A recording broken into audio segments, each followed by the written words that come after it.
Is this Y2K enough for you? Actually, yes, It's a I'm turn of kind the of on board millennium. with it. It's change. We want to go for something that's more about change more than anything else. It's the change vampire. Change is strange. If you don't like it, change it. If you do like it, change it. If it's not working right, change it. If it's working too well, change it. That's basically all this book is. Just change If you haven't changed it yet, change it. Can you spare some change? Spare change. You got a call for change?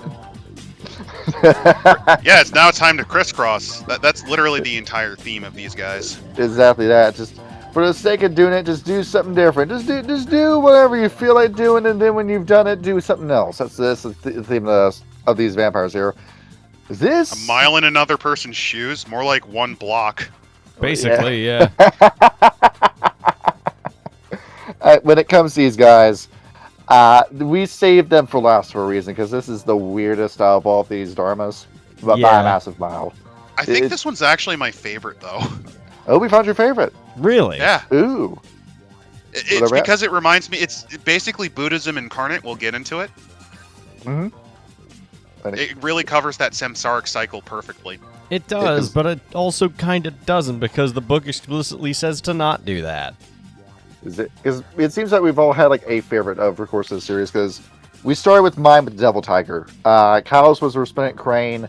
JoJo's was the Bone Flowers. Mandrix was the Threshing Dragons, and now we're with Adam's favorite.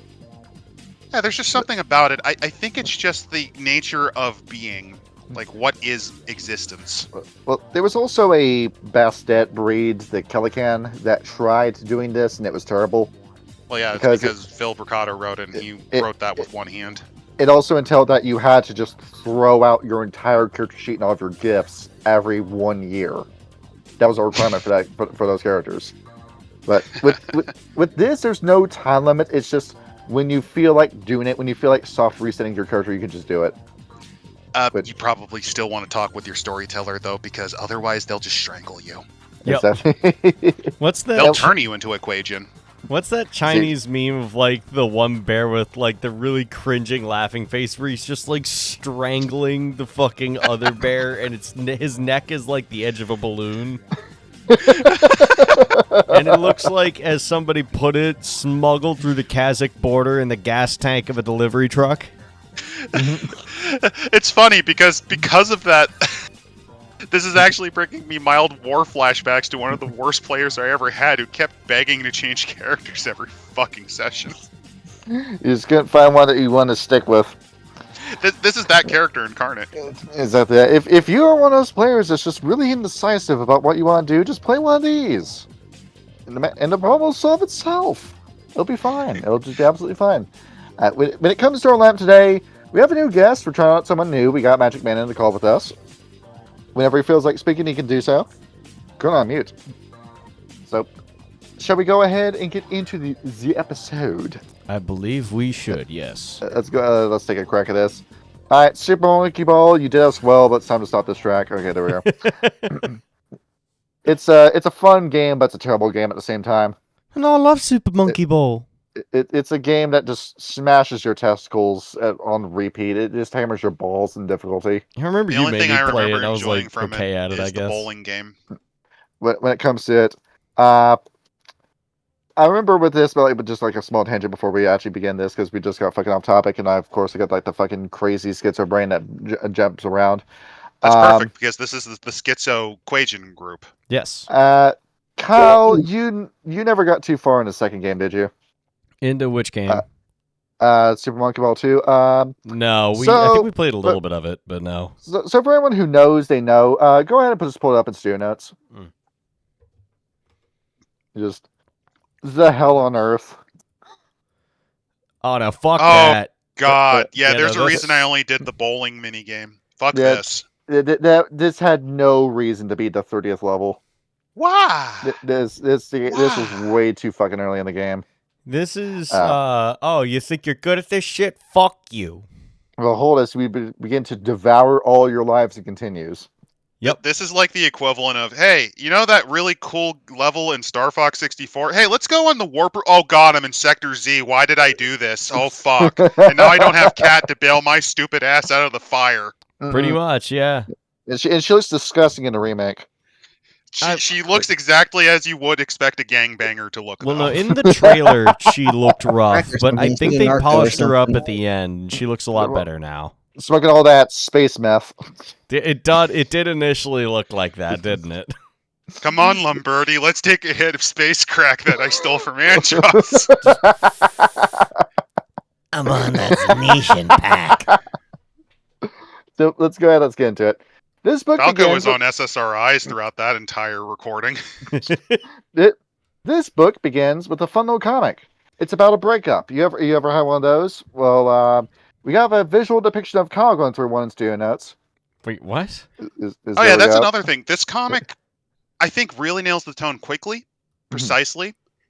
And on top of that, it doesn't look like shit. It doesn't look like what the Bone Flowers had. They finally pulled it around. Like, it's still Christopher Hart's big book of everything manga, but it looks a whole lot better here, significantly so. I mean, you still have the crazy giraffe necks, but this one, it's a woman who was dating a Thousand Whisper Kuei-Jin who dipped because he decided, you know what, I gotta be who I gotta be, my dharma, goodbye, and then he just dips.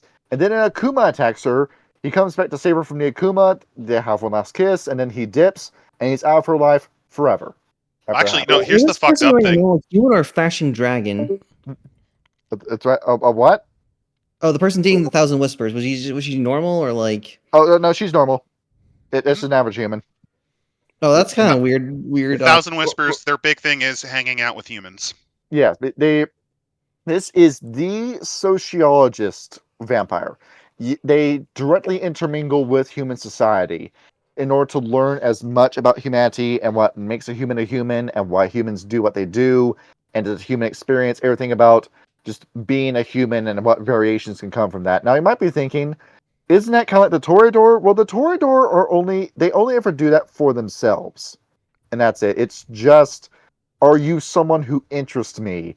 Are you somebody that I feel like toying with? Are you somebody I want to string along, get as what I want out of you, and then I dip out of your life forever? No, the Thousand Whispers are at least decent people. I mean, you still have shitty vampires, and that's just the nature of Vampire the Masquerade. You're always going to have some that are just out and out psychos, but not with the Thousand Whispers. They at least don't try to be evil.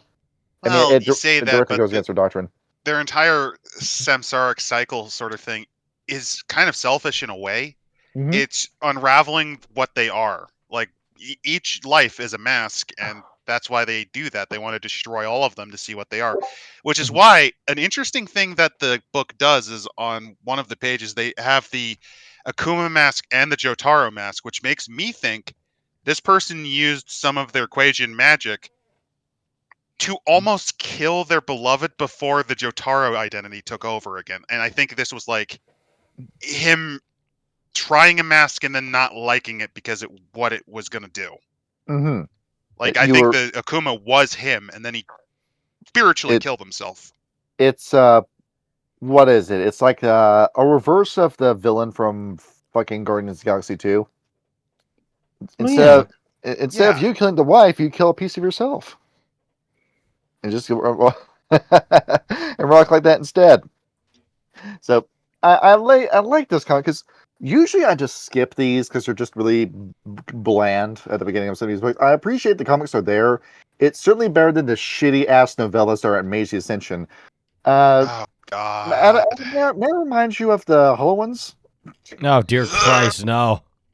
You made sounds Adam kinda dry cringe. heave. Do you want me? Do you want me to do a 5-hour long special rant on the first 5 pages? Just that because the story was just that stupid. I feel like that could be a Dice Gum special episode. It was. It was. Oh, it already was. It already exists, Called it. They never actually talked about the Hollow Ones as mechanically. It was just the first bit of that book was just too stupid. Oh, we'll I do think it Mage's again. 20th anniversary goes a little bit into the hollows, but even then, it's not great. 20th anniversary the has Hollow its Ones- issues. It was No, just the a bad 20th anniversary idea. was It was terrible. just a bad idea. The concept of treating magic more like an art than, say, a science or like the mystical ritual. You could do that, like Toreador Mage, but that's not the direction they went. Yeah, just don't do it the way like the self-indulgence of the Hollow Ones. Oh my god. Oh my god. No, that was the midlife. That was Midlife Crisis, the book. It's the I'm 40 and I remember when I could go to the mall and be a goth mage. I mean, I think I go as a person who plays 20th. 20th is like Anniversary is a lesser evil compared to 5th edition. No.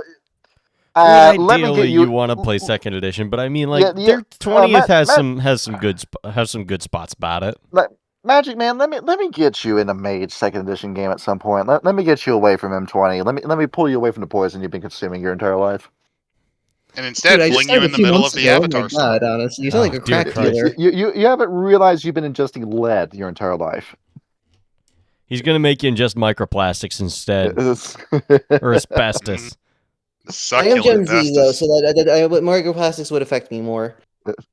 So when it comes to taking up the mask, when you go into the first chapter, it goes into necessarily like the self-help guide of being a Thousand Whisper, where it goes into detail saying the first thing you want to do is this little ritual here. We all live our lives in different masks, and this is the Dharma that is all based around it. You are going to live multiple different lives under many names, many identities, and probably to the point where you indeed pull cartilage out of your face and reshape it, or put rocks in your face, reshape it, or tear your face off and put a new one back on. And Or that's how just you're going. smash your face against a wall until it changes. And that's what you're going to do. It's like you're going to become handsome Squidward in this life. Aren't you happy about that? Well, here we go. But you have to do this ritual first. And I believe it is called, look at this, the Embracing the Dark Jade Lover is what the ritual is called. And it's a small little death where, and kind of like a Silent Hill, like United States of Terra, or name your psychological horror story drama of your choice. You fight yourself, and then you destroy that version of yourself. Is how that ritual basically works in a roleplay sense. Where So would this be like a? Do you argue that the Thousand Whispers are like a semi-functional version of the Malkavians, or is that not even a close comparison? it's It's not a bad comparison because it's different guises, but the thing is, it's intentional. because the Malkavians, you don't really have an option with them. It just happens Yeah, the to you. bloodline flaw. But it reminds me of the Malkavians because the Malkavians are kind of like schizophrenic with their various identities sometimes, and the Thousand Whispers are much more, I guess, functional and willingly go through the different identity changes. Well, with Yes. the Malkavians, it's not specifically just disassociation. That's just very popular because eventually, because of Bloodlines 1, specifically the Vorman sisters really Yes. popularized it. But also, some of the most successful Malkavian characters tended to have that because of it was a big write-up and love letter to Fight Club, which really did that well with Tyler Durden. It did well, and then a bunch of people tried copying it without really understanding it. Well, I mean, the sequel to Fight Club didn't even understand it. It's We is don't this even talk made by the about same that. person? The fun thing about these guys is if you wanted to, you could unironically play Deadpool as one of these because the Dark Jade Lover is specifically death. Yes. You go over, you talk with a little face of death where you summon her. She says, "Hey, do you want to live a new life?" She says, "Yes." She says, "Here is a persona, a little manifestation of all the memories and thoughts that you had in this previous life, and now you need to destroy it in order to get a new version of yourself." Aha. Yes. And that's how you go about this little death here, where I am looking at the mechanics for this as I speak, and I don't believe this actually is a written right. This is just something you roleplay out. Yeah. Yeah, that sounds like it sounds like like a pain to like write actual rules for. It's like That's something you something you do either roleplay out. introduce the character or to like if you're low on content, just do the character's backstory. You do have a written out system version for the follow-up right. Immediately after you do the Dark Jade Lover, you immediately perform the Gentle Repose. The system for that, the Gentle Repose meditation requires 1 night of every point of permanent yin the vampire possesses. The time of meditation is often used to spend experience points and new purchased abilities. Essentially, your entire character sheet gets reset, and you allot all of your stuff back into place, including your freebie points and previous XP. You just reset your character sheet. You then make an intelligence and meditation roll difficulty 9. Every success subtracts 1 from the cost of any trait the character wishes to purchase during this time. That's Ooh. pretty sick. Ooh. That's pretty broken. That's not why I like him. In fact, actually, that's overly complicated and reminds me of a terrible Bastet iteration.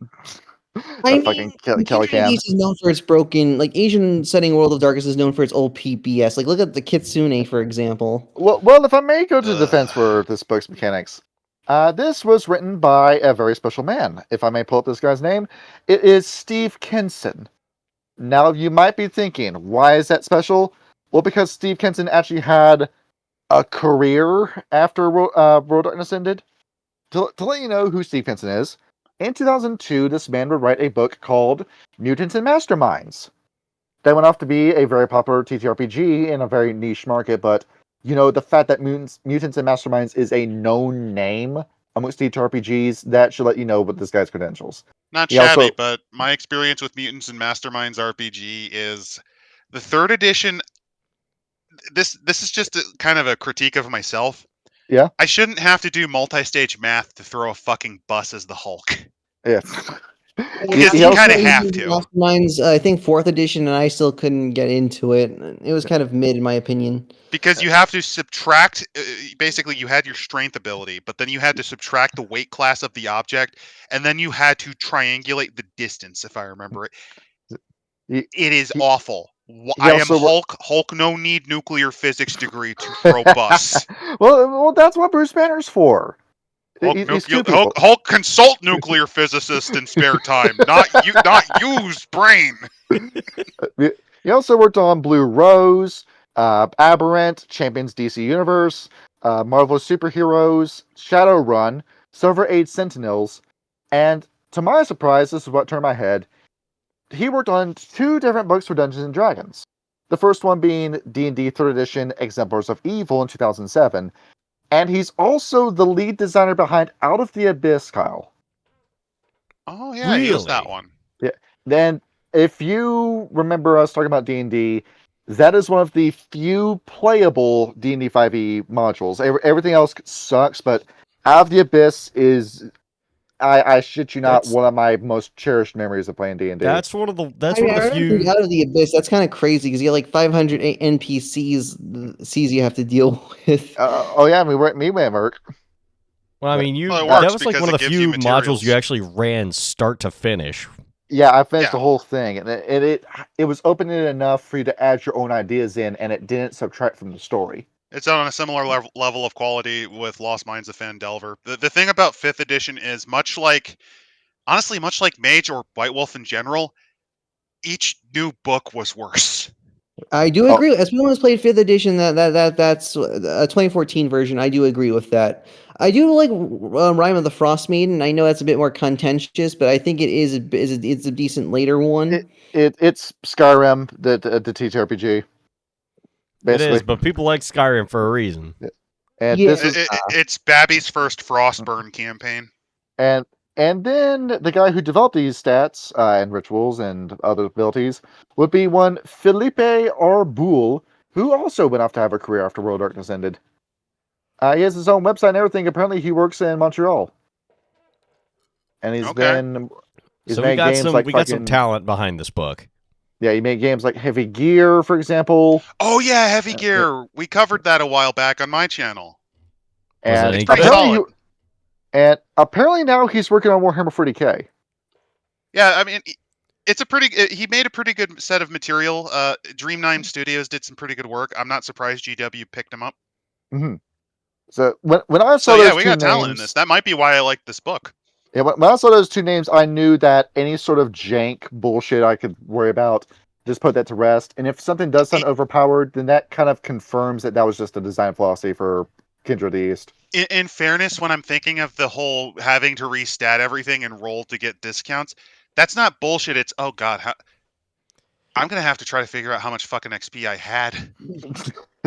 This is why you keep receipts for all your XP purchases. This is why you do it. I write it down at Yeah. the end of each session in my notes.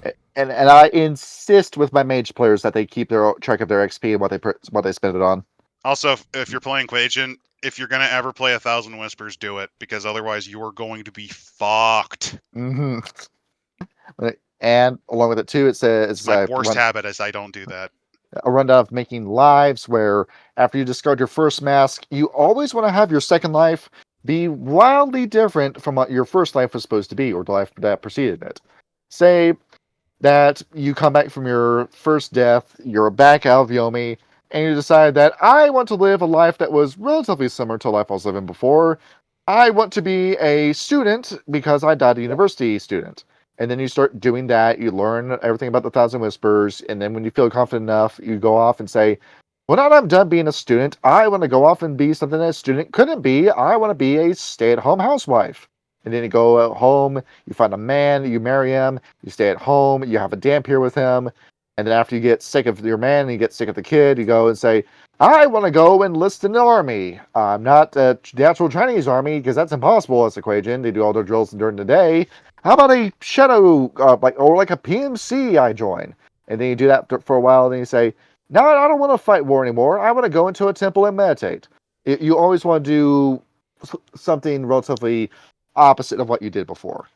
Where There is. if I'm starting to Yeah. agree with Adam on this. There is something oddly zen about that whole thing. It's similar to the Bone Flowers in that it is kind of the journey to an end, but in this case, it's what am I?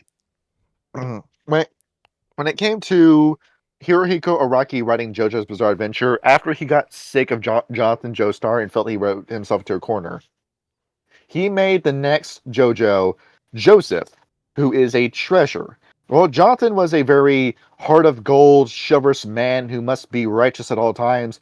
Joseph was a compulsive liar, a trickster with guile, wit. He made jokes, and he never won a fight fair and square. He always cheated. Mhm. He was then followed by Jotaro Kujo, who was the center of his own universe, never made jokes, was pissed off 24/7, and would punch you in the face for pissing him off. I can't beat Actually, the shit I'm out of running you a without Jotaro getting Joestar closer. Sarcastic Mage, speaking of that. Yes, and then I was followed by Josuke, who was a guy with a heart of gold, but he was a gambling addict and mischievous. That was followed by Giorno Giovanna, who was this plotting, conniving politician with a heart of gold. That was followed by Jolene Cujo, who was a street punk with an attitude. That was followed by Johnny Joestar, who is a psycho that eventually learned how to be a good person. Josuke Higashikata, who was starting from a brand new slate all over again. Amnesiac, who tried to do the right thing. And then finally we are on Jodio Joestar, the first JoJo you can call a genuinely bad person. And that's the kind of evolution that Araki did with his protagonist, and that's the kind of evolution that you will do as a Thousand Whisper. Mm-hmm.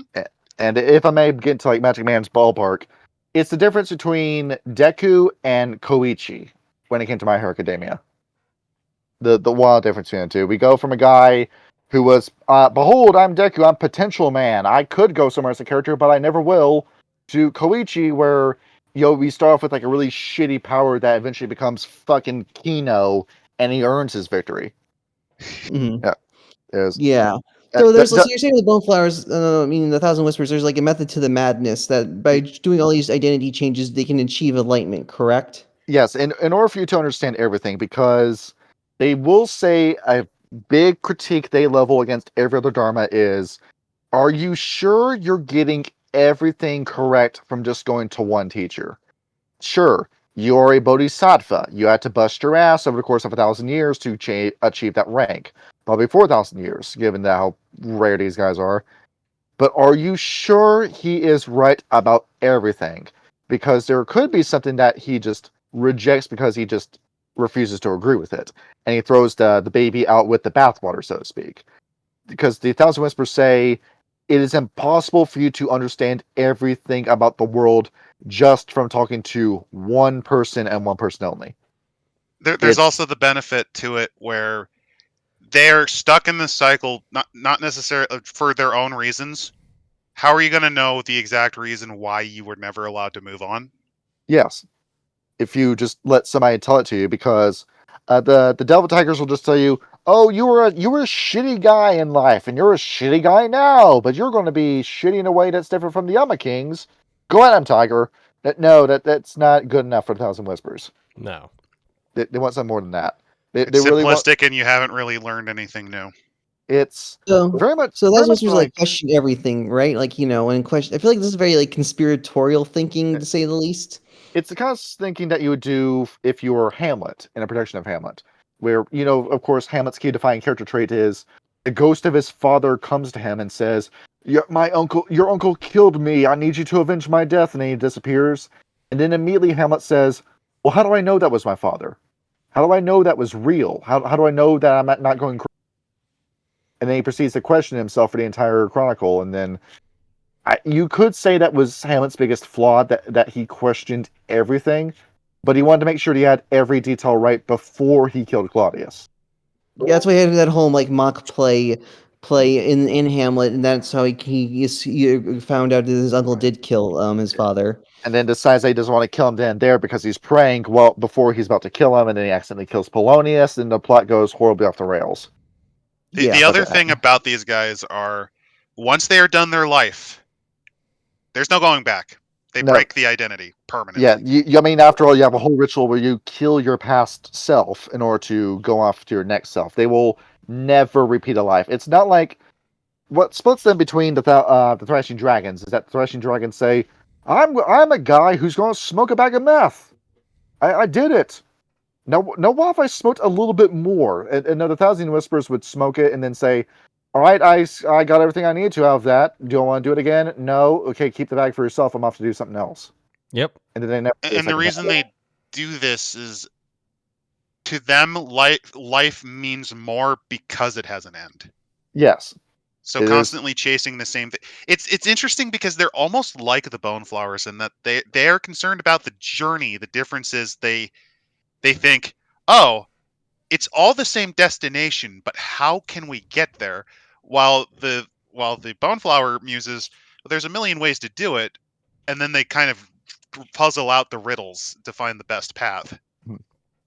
I don't even know if it's the best. Everything everywhere at once counts as like Thousand Whispers coded, or no? Well, it wasn't slop. I would say it would be. Well, I mean, I don't know if it's necessarily finding the best path. It's more so just because the path is going to be different for all of us. That's the whole point. Mm-hmm. It's the journey. Well, these guys go the way they interpret the journey, though, is it's similar but different. I suppose so. Yes.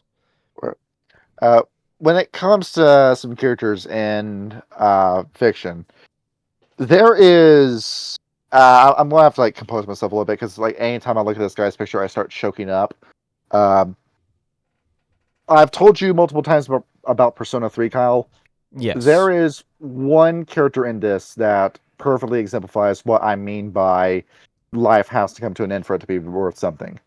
And that is the son Link in Persona 3, where you talk with Akinari, where the whole set behind him is that you're talking to a guy who is 19 years old and he is not going to live until the end of the year. He's dying of heart failure, and there's just nothing the doctors can do to help prevent that. Like, a transplant's not going to fix the issue.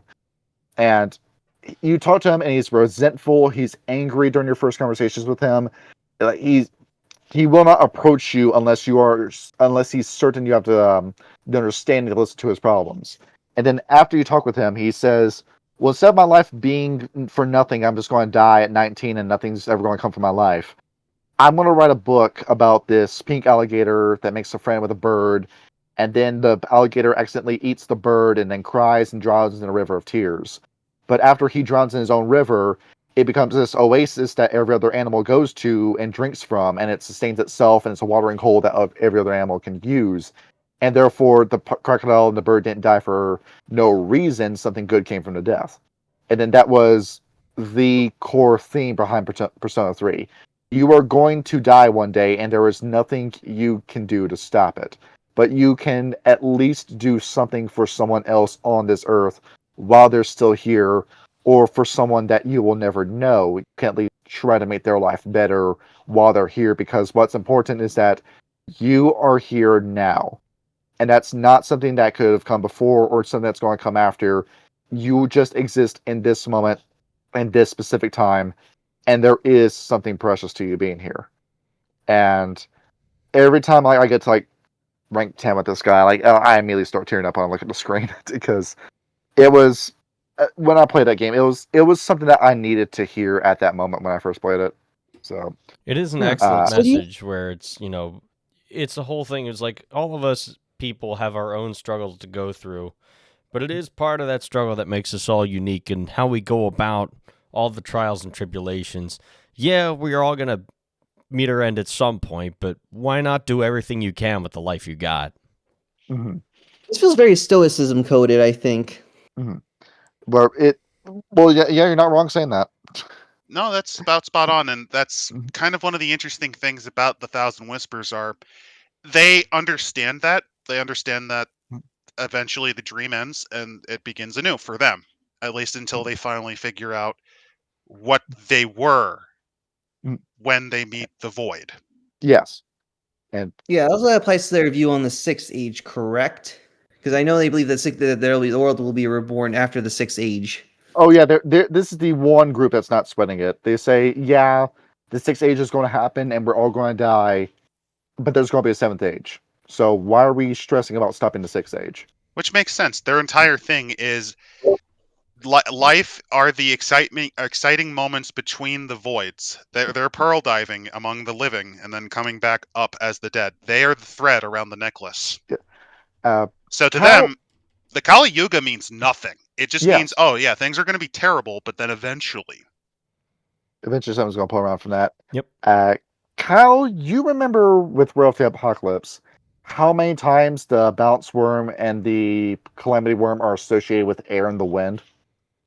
Yes. Yeah. Now, funny thing about these guys, we'll talk about Jade Shintai later. That is their key power that is unique to them. You know, you can learn it from them and use it yourself, but that is an aeromancy power that is closely associated with these guys who have connotation of good death, the same way that the Balance Worm used to be seen before it became the Track Worm. Mm-hmm. And if I may do another point out of a brilliant hyperlink, there in Demon of Fallen is a group of demons called the Slayers. I forget what their official name was, but they're the Slayers. That were supposed to be the Grim Reapers that oversaw the death cycle of the world. That you die on Earth, you go to the Shadowlands, you pass on to either heaven or hell. And that's how it's supposed to go, and that was their role. And almost all of their powers and all their apocalypse forms are associated with the wind and the air. So, in a way, these guys are fulfilling the purpose of a demon, the fallen demon, that is too busy being in the abyss, too busy being tormented, or now an earthborn that they can't carry out. And it makes sense if you think about it, because a common, especially in Abrahamic faiths, life is breath. Yes. You're not alive until you take your first breath, and you do not die until the last one leaves. But don't the Kuei-Jin don't have the ability to breathe because the personage cursed them, and they have to get the chai to compensate? Yeah, they can fake it. They fake it much like Kindred do. Yep. Where no, I mean like metaphysical breath. That's why they have to drink tree, not just like oxygen, but like, you know, because breathing represents both the metaphysical, like life essence. Which, that's part of it. It's more of a symbolic breathing with the Kuei-Jin, because even though they can't really do that, they acknowledge that their existence is paradoxical, and they're here to fulfill a purpose. After all, they're living other lives for a reason, to help make themselves understand what life is supposed to be, and then pass the information on to someone else once they become a bodhisattva.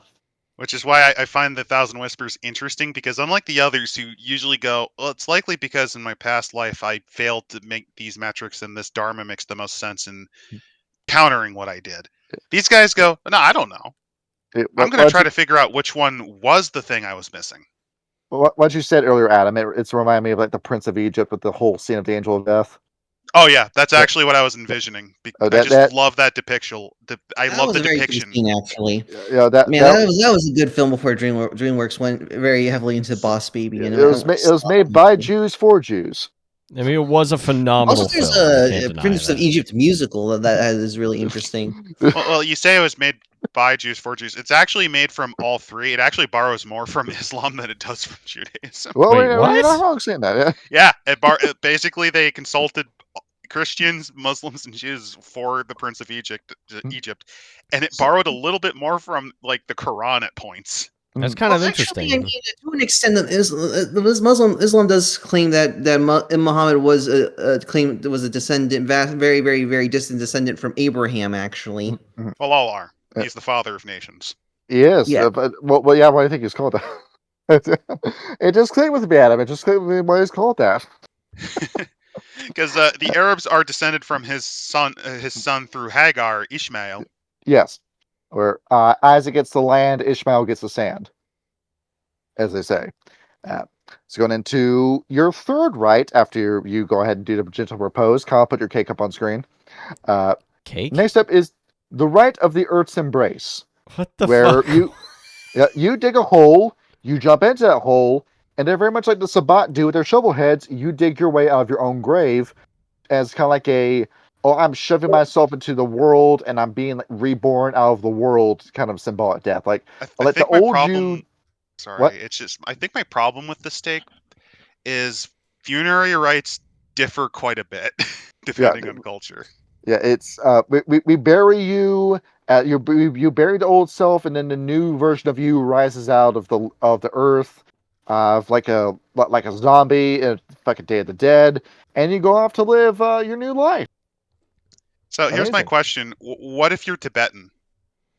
Well, if you're Tibetan, well, I guess you just set yourself on fire then. No, Yeah. because theirs is a wind funeral where they throw your corpse out for the birds to eat. Oh no, just throw yourself off a cliff and tumble all the way down like Skyrim. It'll be fine. What about I the mean, ones that Kuei-Jin do is all with the pretty do resistant, cremation? honestly. And also, you don't. Also, when the Kuei-Jin come back from the 10,000 hells, they don't have to go back, re-enter the same deceased body. Honestly, Shithole. It's I'm well, just envisioning one of them crawling into a furnace, going, "Okay, light it up," and you just hear them screaming and pounding on the door. it's that fucking like scale that the guy with that very nice scroll going, "Don't let me out! Don't let me out!" It's fucked up.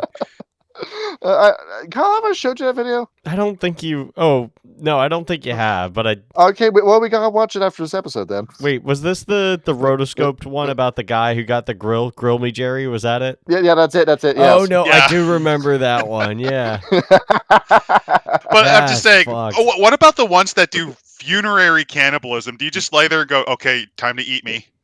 You go over, you do that, you recreate the scene from the Outlast Trials where you say, "All right, here's my body broken for you. Here's my blood shed for you. Go ahead and eat me." I'm just envisioning the transubstantiation of wine and bread into Christ's body and blood. with like a guy with like a hacksaw in his hand, just serving himself to his congregation.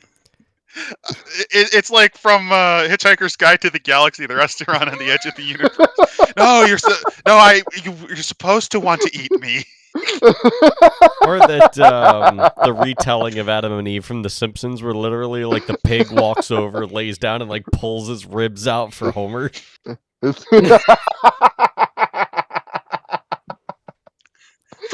just envisioning that as 1,000 whispers. If you ever run a Kuei-Jin campaign or you have 1,000 whispers, you should have one of them go, "Okay, I need you to help kill me." Okay, how? Okay, so I'm about to spiritually kill myself. What? And normally we're supposed to bury ourselves because it's based on traditional ancestral worship and veneration. But the problem is that's for the Han. I am not Han. I am from this region, and the way we do things is ritualistic cannibalism. Begins plunging their hands into their own flesh. You're gonna have to eat me. well, actually, you need a thrashing dragon to do that. The thrashing dragon will be like, "Okay, I'll happily eat you. It probably tastes delicious or something." You've got the devil tiger looking up recipes, thinking about how he's going to marinate you and serve you. You gotta call up that German guy, see if he can make his way out Well, there. Alex Mew is. Yeah, make that guy get out there.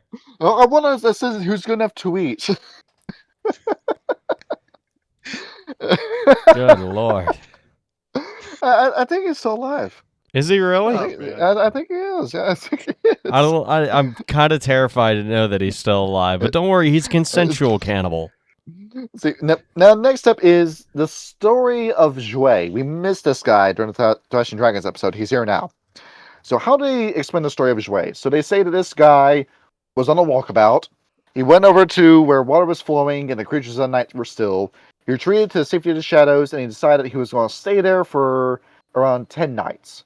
On the 10th night, while he's sitting down, he sees a centipede crawl into his foot. And he thinks to himself, that centipede is pretty kino. It's got 100 different segments to its body, 200 legs, and all the legs are moving at the same time, and this is a creature with all these moving parts, and he's able to function. And then the centipede crawled over his eyeball, and then after seeing it up close like that, Shrey became enlightened.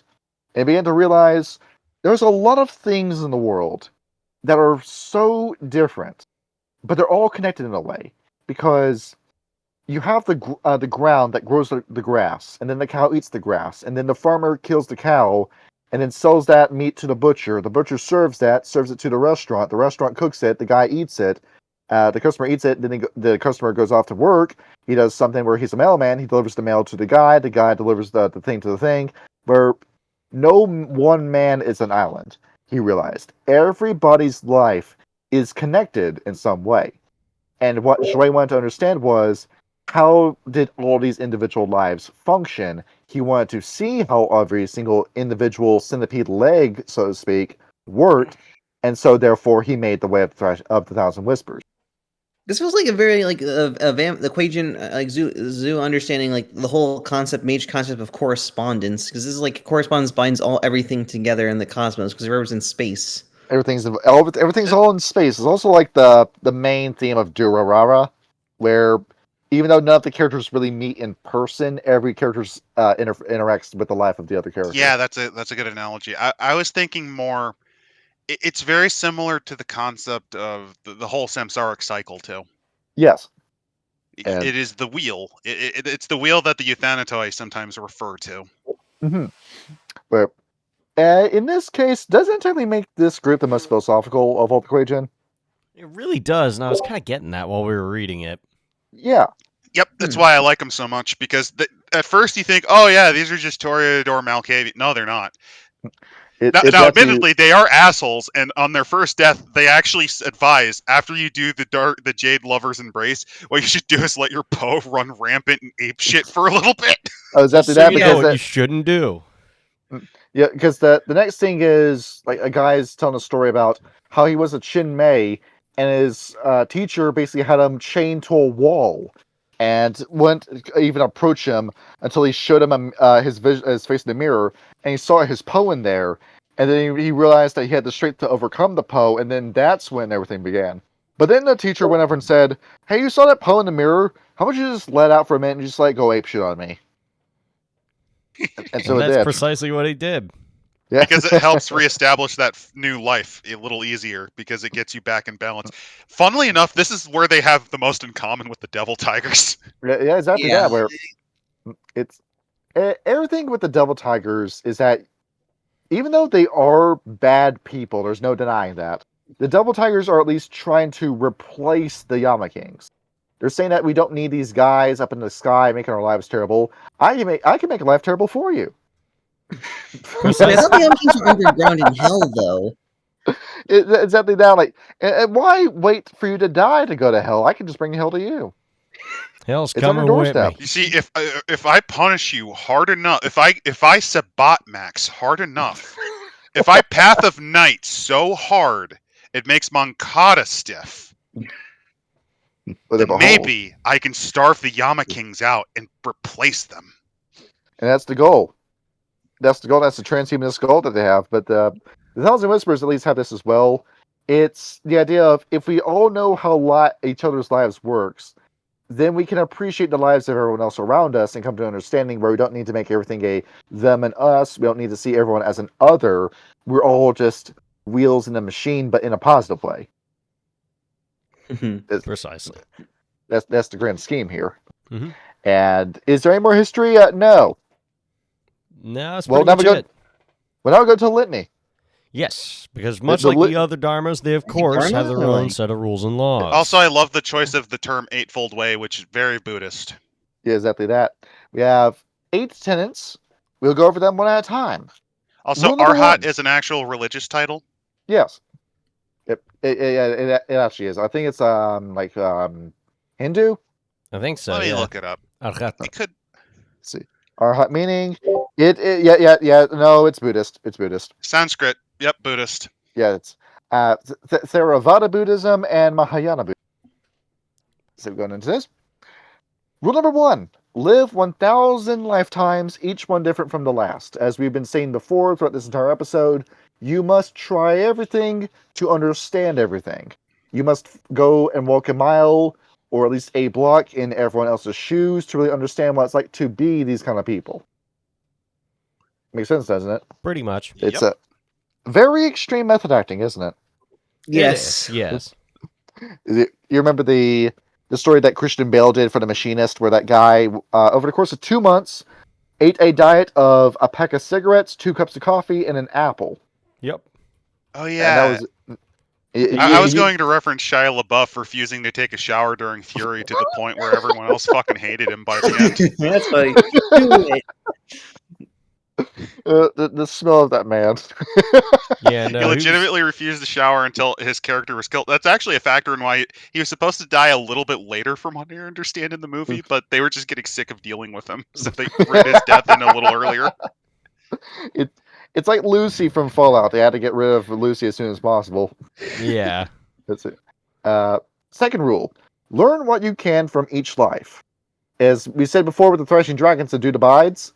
Well, now take a moment to be the dude and find out why you should abide.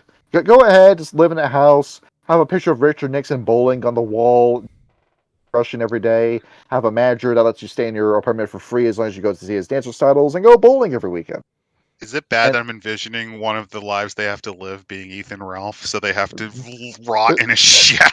Where you have you flee do to that. They probably Mexico. would, like, I don't know if they would mind that though, because they kind of like, you know, living 1,000 different lifetimes. But Yeah, but no. Keep in mind that life results in you waking up, becoming your nightmare. No, take me back to the dreamland. No. You wake up every morning. You gotta look at yourself. You got a hunchback. You got 2 left boobs, 1 big right boob. The gunt with all this like black hair and red rashes over it. You have cancer Your now. arm don't work right. You got palsy from sleeping on your arm for 36 hours straight in an airport. You have a limp from a broken hip. You got a bad knee. And your nightmare is you envision the life you had not even 2 years ago. Where you cry tears out of your eyes for Bibble of all people. That's one of the steps tears. that's one of the steps for 1,000 Whisperers. the bubble. Imagine that's one of the so if you want, this could be a really fun shitpost character. It would be a good shitpost character, but then at the same time, I would kind of get sick of it. Well, no. And then when they die, when they ritualistically die, they come back as like a high tier executive lawyer, going, "You see, I wanted to learn how to be irresponsible. This time, I'm becoming the most responsible member in You our become society." the fucking Chad. Yeah. Does that mean like 1,000 Whisper one lifetime would be a complete virgin, and then in another lifetime there'd be a complete Chad? Is that like even possible? You could. Yeah. That is one iteration. In fact, you could even become a Stacy with flesh and tie. Oh yeah, that's true as well.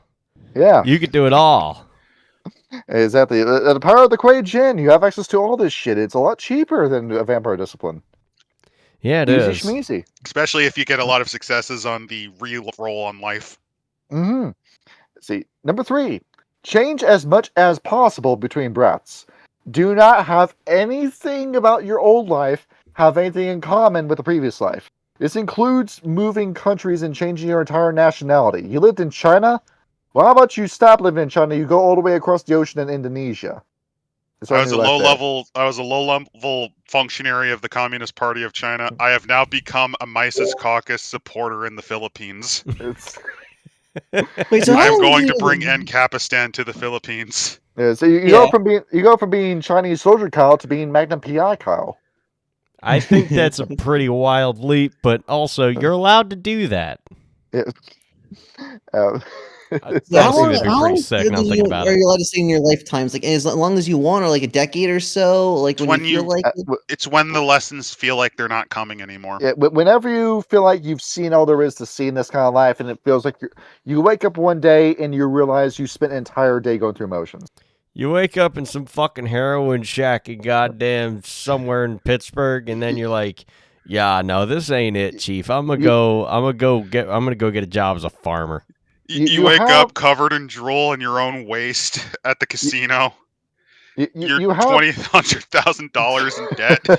Not And that's anymore. what That guy's dead. Fuck you. I'm going over joining the fucking, army. like fake your death, take all that money, you fraud the government with it. you do. I'm starting to like these guys more we talk about them. You have a day that I had when I worked at Lowe's, and I realized one day that I could not tell what I did in November from what I did in June. it all fused into one day, and I realized I gotta get out of this place if it's the last thing I ever do. You had a Okay, Thousand Eric Whispers Burden. moment. The Yeah. centipede was whispering in your ear, "Do it." Do Yeah, I it." said I like dead ass. I said to myself, I could do so much better than this, and so I did. Also, Do notice what your that they're heart simple as a says. centipede, which is like a worm, Yes, Yeah, it is. you got the. and it's also a spiral worm. You got the centipede in your brain controlling your mind. Also, keep in mind they're simple as a spiral. I wonder what that means. There's bugs on my skin. I gotta pick them out with a screwdriver. The bugs are back.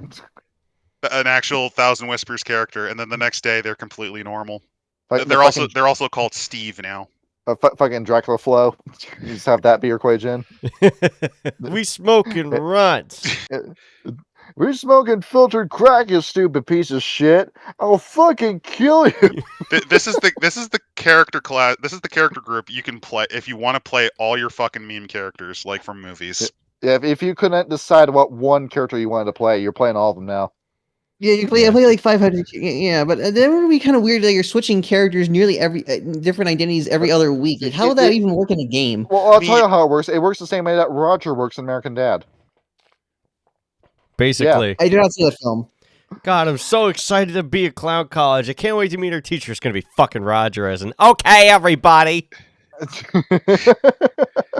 I mean, in fairness, you're not supposed to just drop these lives on a hat because you're supposed to learn everything from them. I know that, yeah. Like a more realistic is, let's say you're an academic. Once you hit Academia 5, you probably can retire the character. Well, I'm also thinking there's nothing really against. There's nothing in this book that says you can't do a double life. You can't just you can live two lives at the same time. If you They really, actually say really that that's a good idea at a couple of times. Just go ahead. Say if you're a faithful house husband, but then while you're a house husband, how about you start an affair? Junior wife, go ahead and do it. Your university student, PhD by day, private eye by night. That'd be kind of sick. You call up your best friend and you do a wife swap with them, where you play Naked Twister, and then you filch the cum out of his asshole. I know you're fucking referencing some of this cringe tube shit you're watching. And then you complain I'm telling about you, it's this not man. good for your health, Johnny. And then you complain about this man for the rest of all fucking time, to the point where you're breaking a fucking what's the term? Non-disclosure agreement. Yeah. Effectively, no, it's the opposite. It's like a restraining order. I was right, Aaron. I'll be right till the day I die. Number 4. Manage to fuck up your court case too, because here's the thing: the judge would have probably closed it, but he doesn't shut the fuck up. That's it. He's so fucking annoying. Number 4, if you grow too close to something, kill it. It will only hinder you. If you...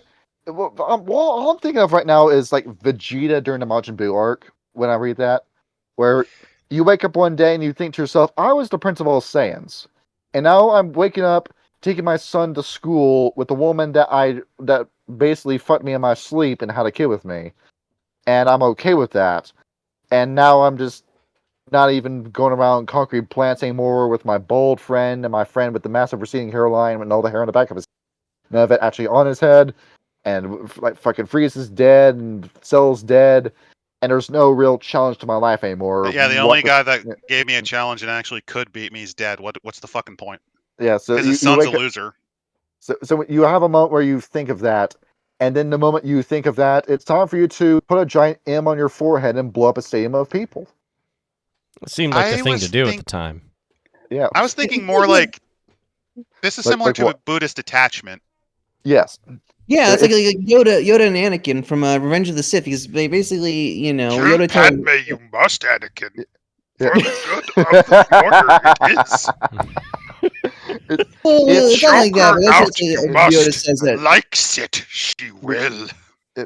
Because remember, you're trying to achieve enlightenment. If you are this concerned about your wife, your kids, your job, your life as a serial killer, evading the police, your war effort, then I think it's distracting you from the mission that you're supposed to be doing, finding enlightenment.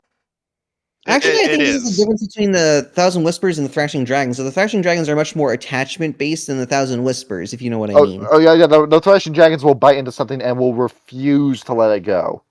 It is their identity. They will not part ways with it, no matter how hard you try to pull it away from them. Well, the which Thousand is why they're Whispers. This called is where they dragons. disagree so much.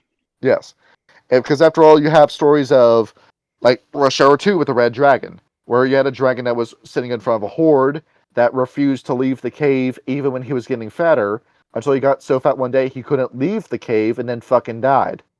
But because his gold was in there, he refused to leave.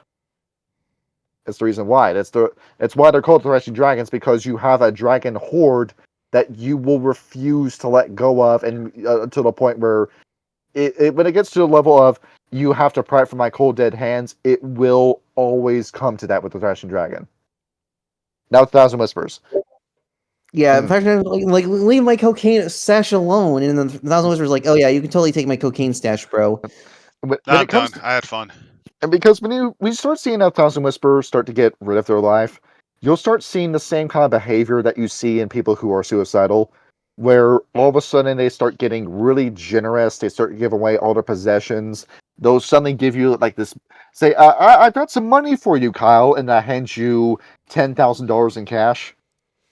I mean, that's pretty fucking sick. Effectively, you put your orders in affairs in order. And then you start saying goodbye to people. You start talking like it is the last conversation, because in your mind you know it is. Where there was a guy I knew when I was in high school that did do that, and I remember there was a very like distinct last conversation I had with him before I ever, that was the last time I ever saw him. But yeah, you'll start seeing that with Thousand Whispers people. All right, sorry to bring that memory up. That just popped in my head. No, it's fitting because it leads into turn your back on each life as you leave it, because you're never supposed to come back. So the comic they showed, Jotaro failed by doing that. He went back to his previous life that he was supposed to part ways with, and that's what led to him having to like kill an old aspect of himself, if you believe that's what the Akuma was. Which is actually, or alternatively, that was originally going to be his new identity, and then he just failed. Mm-hmm. It's an interesting take, and that's something that is very fascinating about them, are the hollow reads that fail to move on partially. It's the key theme here is kill the past. If you feel like any aspect of the past is going to follow you into your new future, you need to destroy it. Which is very unfortunate, because now I'm reminded of the Star Wars sequels, since you mentioned it that way. When I say kill the past, just think about the silver case instead. I'll introduce you to that, and you can think of that instead. Okay, that's better. I also this whole change of life is the reason why, like they say about the Thousand Whispers, like a Thousand Whisper who was an ally in his previous life, it might be the enemy in your next life, and they have no idea who you are. Yep. When it gets they have an idea. It's just they try to avoid using that because, again, they're the ultimate actor. It's that scene from Naked Gun where you have to ask questions as to, you killed my brother. Okay, now can you narrow it down? What kind of hair did he have? What was eye color? What kind of gun did he use? Yeah. Oh, so you were Simon's brother. Okay. For you, my defilement of your village and slaughtering of your relatives was the pivotal moment in your life. For myself, it was just a Tuesday. Such a great line on such a bad movie. Yeah. Number 6, give when generosity is required, take when theft is required. Now, you might be thinking, these guys do not have a key direction they go in. This is the center Dharma. And that line is specifically involving chi, where if you feel like your Dharma is out of place, because at character creation, what is your strongest aspect again? Your Po. So immediately start consuming all the Hun you can get until that levels out. And then you're going to start leaning towards Yin and Yang, which you're going to have to start taking from, because now your Hun and your Po are too out of place. But if you feel like it's getting too much that level, we'll start like breaking off pieces of yourself and be generous with your Hun and your Po and get that out of your system, so you can start focusing on studying the Yin and Yang. Or vice versa, when eventually your Yin and Yang become larger than your Po and your Hun, and you need to start going in the opposite direction. This sounds like some really magical detox, to be honest. It's essentially trying to keep yourself sane and stable. If you have too much of something, you need to get rid of it today. If you don't have it at all, you need to find it from somebody. Take it if you have to. Yeah, it's. I think this, of all the dharmas, is the most balanced, without question. It is the definition of centrism. in a way that doesn't want to make you tear your hair out. Yes, it's not fence sitting. It is I want to explore all the avenues to find a best avenue. It's not the conversation with the Sunday friend in Disco Elysium where the man refuses to answer any of your questions, period. Yeah, but also you can say they also have like pretty extreme because going these constant lifestyle changes like that's still pretty like crazy to say the least. Well, yeah, exactly that. It's a bit of an alien mindset when you get into these guys. Well, I mean, every vampire has an alien mindset compared to a human being, like philosophically at least, because there's But this doesn't come across as weird. Like, even though I like the red talons a lot, I know it's off-putting for a lot of people.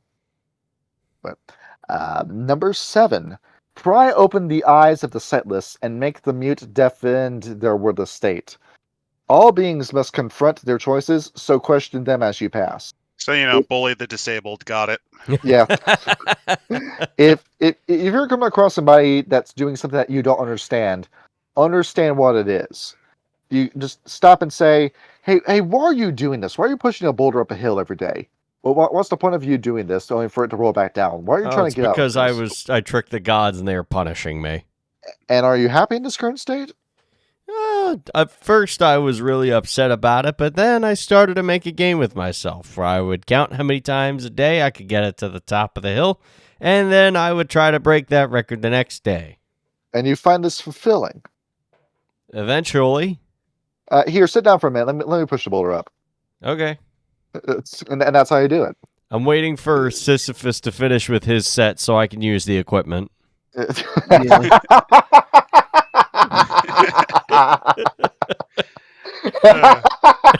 Johnny with that one. Yeah. That's what I'm doing. This is a fucking Kuei-Jin. Are you compelled? Do you enjoy the taste of a god's liver? Yes. Well, here, give me some. give me a do you plate, like being bro. glued to chairs after you try to go into Hades trying to riz Persephone? And did you need to make sure that she had pomegranate seeds? I wanted a wife, and she loved me. But did she love you at the time? Yeah. Probably. She did it. She took It's it. complicated. At the time, she said yes, but now that I look at her, she's not looking at me the right way. She won't make eye contact with me during sex. She won't look at me in the eye while the dinner table. I think there's something wrong going on there. Yeah. Cousin Whisper's marriage counselor. Honestly, they would be a good marriage counselor now that I'm thinking of it. It's that one episode of Courage Cowardly Dog where Courage becomes a therapist in a day. I actually remember that one. He sits down with fucking Eustace's mom. It all started with my great grandee Bezetta. She was a cruel woman. She made us all miserable. She threw a guy into Loch Ness. The monster ate him. Yeah. What the fuck did you just post, Gray? Hang on. What agreed? No. Well, I can't do this episode anymore. I got a butter. I can't look at this. God damn. That's not going on there, I think. No, I'm not putting that up. Good. Number 8. When something appears to be out of balance, correct it. If you can't destroy it, it's not just you that must be balanced. It needs to be everything that is balanced. Oh god, these are the... Okay, so for those of you who aren't familiar with Dungeons & Dragons, this is actually one of the takes on True Neutral. It is most commonly seen in Dragonlance. This is a true neutral thing. The fucking Dragonlance. The fucking Dragonlance, and I think 2nd edition is also the one that pushed this version the most. It is fantastically shit as a take, and this is why the other Dharmas hate them. If you are looking over at a court and it's got way too many resplendent cranes in it, who are just up your ass all day, micromanaging the hell out of you. Essentially, you have a manager's walk with the leadership, and 8 resplendent cranes come to visit one guy. Something's got to be done about that. Okay, so we need to get the ghost heroine. We need to turn some of these into thrashing dragons or devil tigers now. Yep, basically. Or you've got nothing but devil tigers who are doing nothing to manage their state. Everything is just going to shit. and they love it. They love waking up in the morning and seeing that our house is on fire. They love waking up covered in fine. piss because they knocked over a few bottles in their shack in Merida. It- They love it's it. like, you're like, oh, my life is just like train spotting, isn't it? They awesome? got a torta. That means they've won. I'm winning. I'm not dead. I'm not in jail. I'm I'm not winning. dead. I'm not dead. If you're not dead, you're winning. Or in the case of the bone flowers, you are dead, and now everyone around you is fucking dead because the bone flowers don't care about their own people. Dead Or and the- loving it. Or the thrashing dragons were in charge, and now we have no money because they spent And it. drugs. So sometimes you have to let the trash take itself out. Sometimes you got to kick them out. Yeah. Sometimes you can change them though for the better. Or just so they're not sanctimonious, we have too many Thousand Whispers all doing the same thing in the same area. Well, one of us is going to have to change. I love the mental image where it's like trust no one, not even yourself. Grabs blessed silver chakram to cut own head off to ritualistic reincarnate. Exactly that. Take the plank out of your own eye before you criticize someone else for having a plank in their eye. That burns. Actually, imagine. Okay, you're setting up for the game, and then all of a sudden, in the very beginning, one of your players goes, "Okay, so I'm going to do the embrace of the Jade Lover." Okay, I saw my own head off with a chakram. What? You're doing this now? Yeah, there's too many Thousand Whispers, man, and they're leaning too hard into the Poe. So I need to counter that. Hey, I was on social media the other day and I saw a video come out of Belfast. I want to do it to myself. Oh no! And everyone's still around and going, "What is it, man over there sawing his head off? Will somebody get the corpse over here?" Why did you kill half of the players and then yourself? We needed balance in this Kuei-Jin party. Yeah, it was like there Do. was just too much Poe. There was nothing else I could do about it. You were really inspired by Umineko when they cry. And so Don't you worry, did. we'll come back just fine. Just don't come back as the resplendent crane and the fucking bone flower again. We have too much yin in this party. Why didn't you just lean harder into yang? That's not what my life would do in this cycle. Jesus Christ! I can see why like people kind of hate these guys after this. Like I was on board with this shit Yeah, until they're now. all Now I'm like, no, honestly. this is some bullshit. Well, they're usually not this bad. Sure they're they're not, they're not but- this judgmental. They're usually not this bad. It's just that this is the maximum you can take it as a player. Well, I mean, there's several different sub-faction types that are just like Malkavian vampires, Euthanatoi, and also Pukas or changelings. It's the Chinese ancient warfare parable. Long divided must the empire unite. Long united must the empire divide. That's what it's Okay, we've been doing too successfully. Wait, what? Our court has been doing too successfully. You see this hockey stick growth on our chart? We need to go into the black. We need to go from the black to the red immediately. So what I've decided to do was dump all of $1 billion of our asset into shitcoin. I want to convert all of our assets into crypto, and then I invested that into AI. Or data No, that center. bubble's still going up. No, I invested it all into coffee brand coffee. God damn it! that CEO is a genius. He shot his pants in the movie theater. See, look, the hockey stick's going the reverse way. We're balancing as we should be. We're winning, guys. We're winning. We just need to come out neutral. That's where we are. It's like once we get into the red for a bit, we'll make a good business decision. Everything will be fine. Well, and all of you will lose your jobs. We'll fire all of you. Bring on some new guys who will learn your jobs and do it just as well as you. It'll be like nothing happened. Yeah, just and your job envisioning is. 1,000 I love it. whispers. What were we talking about? I love the Thousand Whispers game dev company. Well, Yeah, it's wait. called Yandere Dev. No, and then he actually tops himself, and then he comes back actually as the grunt. What? Starts posting on r/anti-work. They post on pro work or something on another subreddit. It's paradoxically. No, straight up, I love these guys not because of just of the memes. You could do a lot of memes with them, but it's because of that experiencing different elements of life. Exactly that. Yes. And They might be thinking, because it's well, not why? usually such a sharp yo-yo. It's like, okay, I spent time as a fisherman. I need to go back to see what it's like on the land. I need to stay home more. Homebody. Okay, Yep. I've had enough time as a homebody. I'm going to become a trucker. Is It's really nice. It's Then like I'm there's a billionaire logical next week. step. and then I'm going to become a host on a really chitty podcast. That'll be the next thing I do. I've spent enough time getting fatherless people to go vote for things that actually fuck them over. I'm gonna do the same thing, but with women and people that take pictures of themselves too much. H3. Yeah, actually, he's an excellent example of 1,000 Whisper. Honestly. Is he really? You- Like, what? yeah, Isn't he he still went just podcasting, sitting around, being fat, well, and making terrible he, opinions? well, he lost a lot of weight, but Well, he went most from being, 1,000 Whispers fail.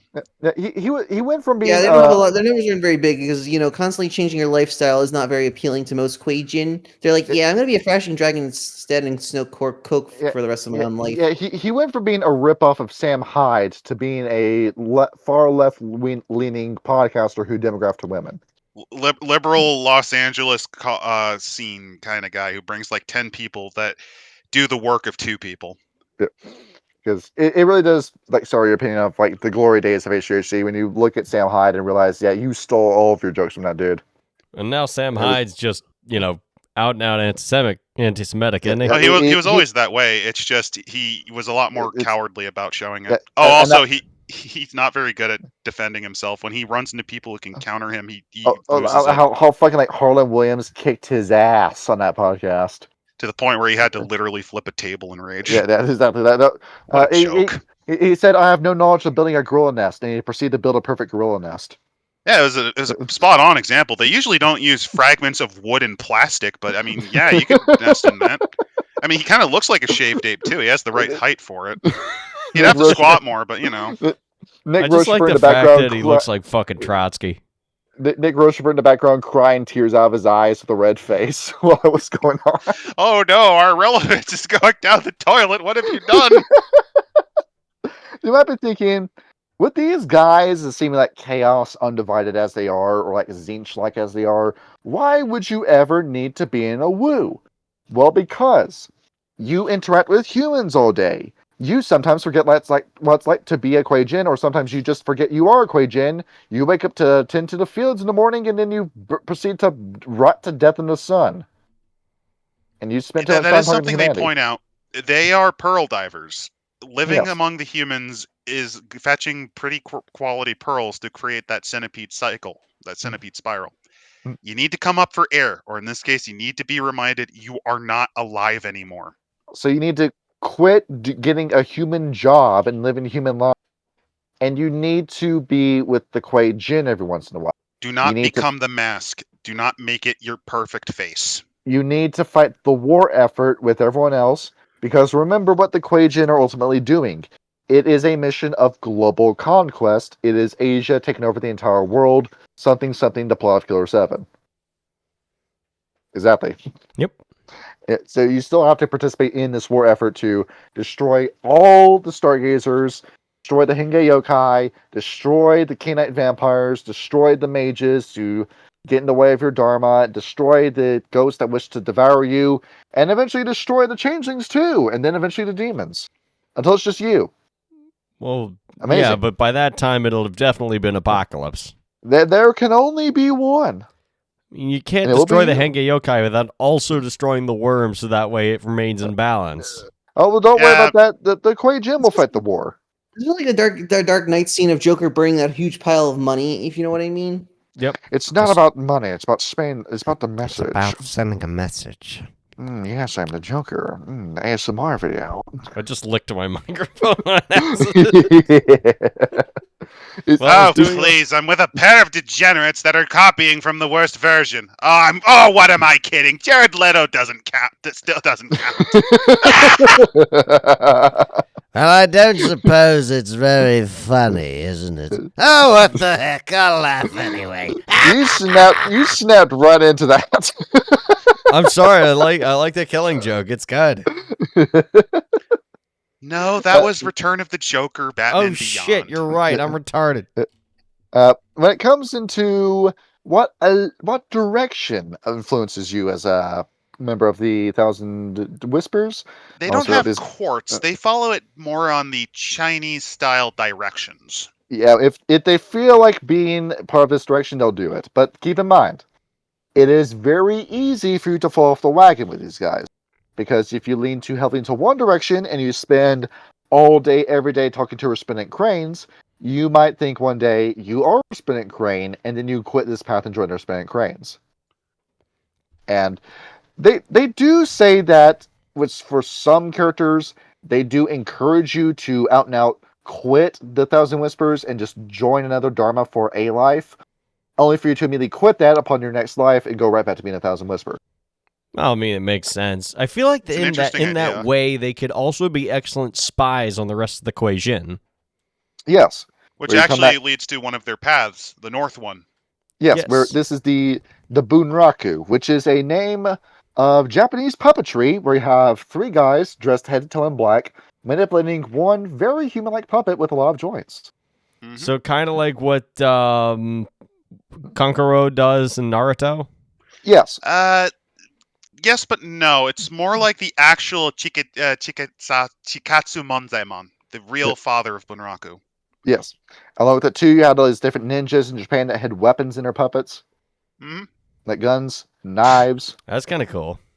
Yeah, that is what there's two different types of ninjas. That's the more social ones where they usually pretend to be performers. That's Mhm. actually where the whole puppetry stuff from Naruto came from, is that they were used as assassination devices occasionally. That is Mhm. kind of cool. It kind of buzzed out of Naruto, like we leaned less into us to the actual assassination angles of it, and we just had just big damn shonen fights. Yeah, it became kind of just DBZ but shit by the end. It Yeah. really was. It like early Naruto was so good, and they get so generic real quick. I don't know. Well, obviously because they're called we Bunraku. went down the same fate, sadly. I can attest to that. Well, yeah, Nope. it's easy. But So- these guys come from Japan, obviously. Yeah. Which is interesting because in Chinese cosmology, that's more east. hmm No, that's more east. The irony, isn't it? Well, we just like turn the map a little bit, and then we just hold the compass in place, and then behold, it's north. How I think they just couldn't come up with a fun idea. Yeah, I don't think so either. I think that's the case. Yeah. I would have based them more on like you could have based them on like Tengri. You could base them on like the Jurchen or Manchu take. Put them in Mongolia. Find something from Mongolia to use. There's That's a true. Tengri Magecraft in Dragons of the East supplement. If that suits you, if you're interested in I that. mean, it makes sense too because Tengri is associated with the sky and air, so you could have Mhm. done something with that, like a north path, and make the east path the Bunraku. But these guys are your spy specialists. Yes.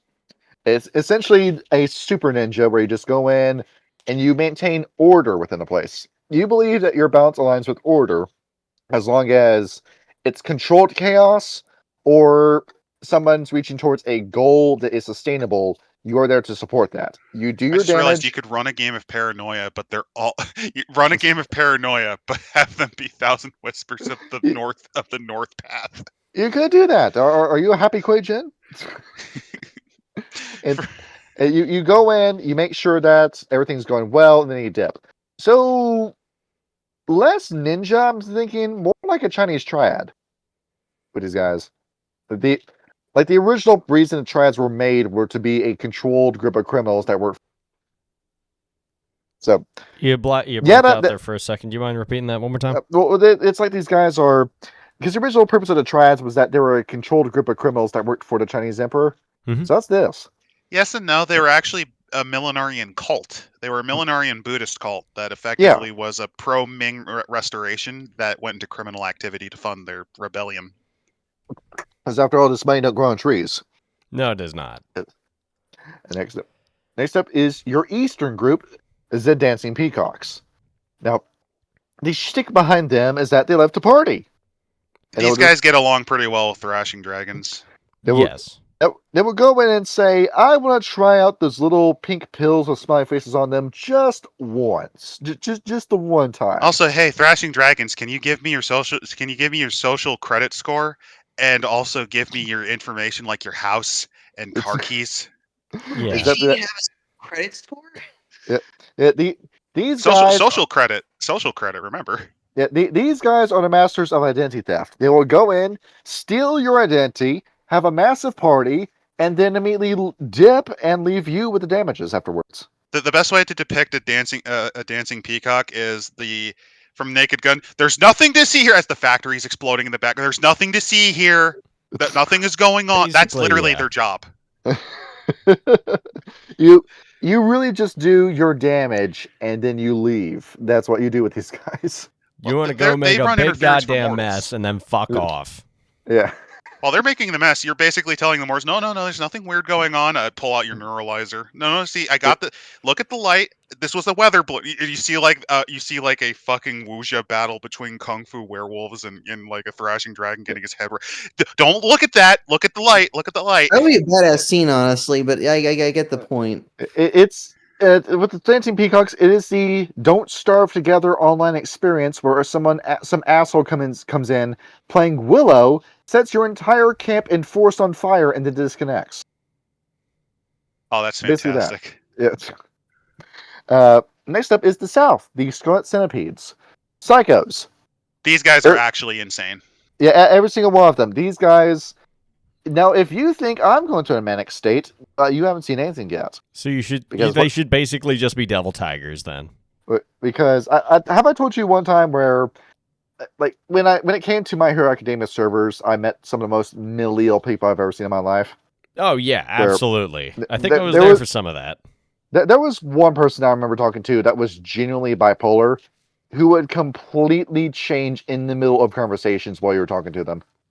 Where you'd just be having a normal conversation, and then you would say something, and then halfway through their sentence, they would all of a sudden start screaming at me at the top of their lungs through the microphone. And I'm thinking, like, what the fuck did I do? And I didn't do anything.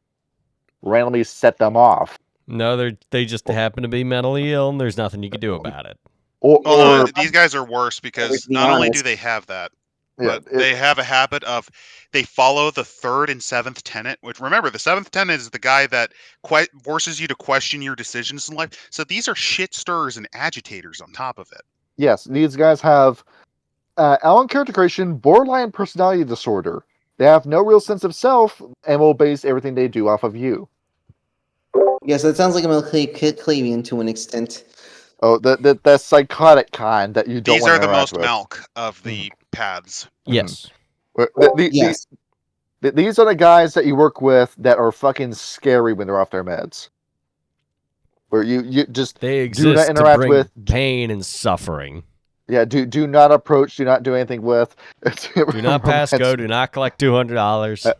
I'm gonna leave the name of the store out of my mouth, but there was a reset I was doing at a store with 4 other guys, and the guy that owns the store is genuinely bipolar depressed. I've seen him in manic states. I've seen him in depressive states. So we were doing a reset, and it was already going off to a bad start because he was already manic by the time we got there. And the entire time I'm thinking someone's going to catch the hot potato, and funny enough, it was my boss who caught it. Oh, good luck. He flew into his face and goes, "What the fuck, man? I was supposed to have an entire shelf of this, that shelf of that. Your team fucking sucks. I told you your team fucking sucks before they came in the door." And he's going off so quick, it doesn't even sound like he's breathing between the sentences. And my boss is trying to say something, and he can't get any words out. And I had to fucking flee the store because I was about to start laughing about it. Oh no, he would have just turned and started screaming at you then. I know that happened. That's why I had to get out there. Yeah, that motherfucker would have killed you. Good lord. But yeah, that's why it's I will say like this is my interacting with least favorite path. Well, yeah, because it just seems kind of just destruction for because- destruction's sake. because in It's any supposed to scene be you have. change. It's supposed to make people go, "Huh? I didn't think of that." Because in any scene you have with them, someone is going to catch the bullet. Somebody's going to catch the hot potato. Yeah, these are fucking unpleasant. I It wouldn't be able to play these it- ones. it's like having a scene with Tuco in Breaking Bad, where you're just having a conversation. All of a sudden, this guy is on top of you, breaking your skull, Yep. and you're thinking, "What I do?" But the answer was nothing. He just decided he just wanted to do this to you. He was like, what would Uh, happen if I just caved this dude's head in with a rock right now? What would happen? Also, Oh, it makes notice all that the these pretty paths colors. Notice the paths also mimic the other dharmas, which is why they go, "What the fuck, man?" whenever they Yes. switch. Yep. And this would be the easiest to convert as well, because a double tiger could just look at these guys and say, "Hey, it felt good doing that, right? Why don't you just make that something you do every day?" And you pull them over to your side. No, Yeah, they've having been not to- going. no, no, no. And then they immediately change west. The exalted jade masks. And they're like, well, I killed this guy. I may as well follow his spirit into the spirit world with the rest of the bone flowers and figure out how Task that failed works. successfully. Pretty much, yeah. But they said the West, the exalted jade masks. You like death. You like being around dead people all the damn time. You like being in the Shadowlands. Death. You instead of interviewing living people about their lives, you interview dead people. You go into hell and have interviews with people who are being tortured in the pit of boiling oil. You just sit down there with just like a fucking pad and a pen of paper while there's just like a soul screaming in a sulfur pit. It's just or it's like that gif of that guy eating potato chips watching you. Like it's kind of like that too. he's just got the ruffles and he's just staring at the webcam, just chomping on chips. You just go down there and say, "Excuse me, am I in hell right now?" And the guy says, "You know what? I never did ask that. I just kind of assumed." I'm actually thinking of the Twilight Zone episode. It's like, no, just take me down to the other place. There's no point in gambling if I'm always going to win. Whatever made you think that you were in heaven, boy? Oh, that was a good episode. I remember that one. Mm-hmm. This is the guy where you're just going around interviewing people who are stuck in the Shadowlands, interviewing people who are suffering in hell, and just getting experiences on their life and thinking, so you did that to go to hell. Well, I won't do that, as you turn around and just leave them to her fate. I mean, you also do occasionally redress issues in the living world. It's more focused on helping unbind fetters and try to... Like, you're not supposed to stay attached. It's basically, this is how you can interact with the bone flowers and understand their point of view before fucking off and doing something else. It's you're looking at these ghosts with that are going around and trying to get into the material world, and you've got a torch in one hand and a wet blanket in the other, and swinging both around, saying, "Get out of here! Get out of here! Go back to where you came from." I mean, if you want that, you could just recruit a Giovanni. You could just recruit a Giovanni with the devil stick. You could just do that, yeah.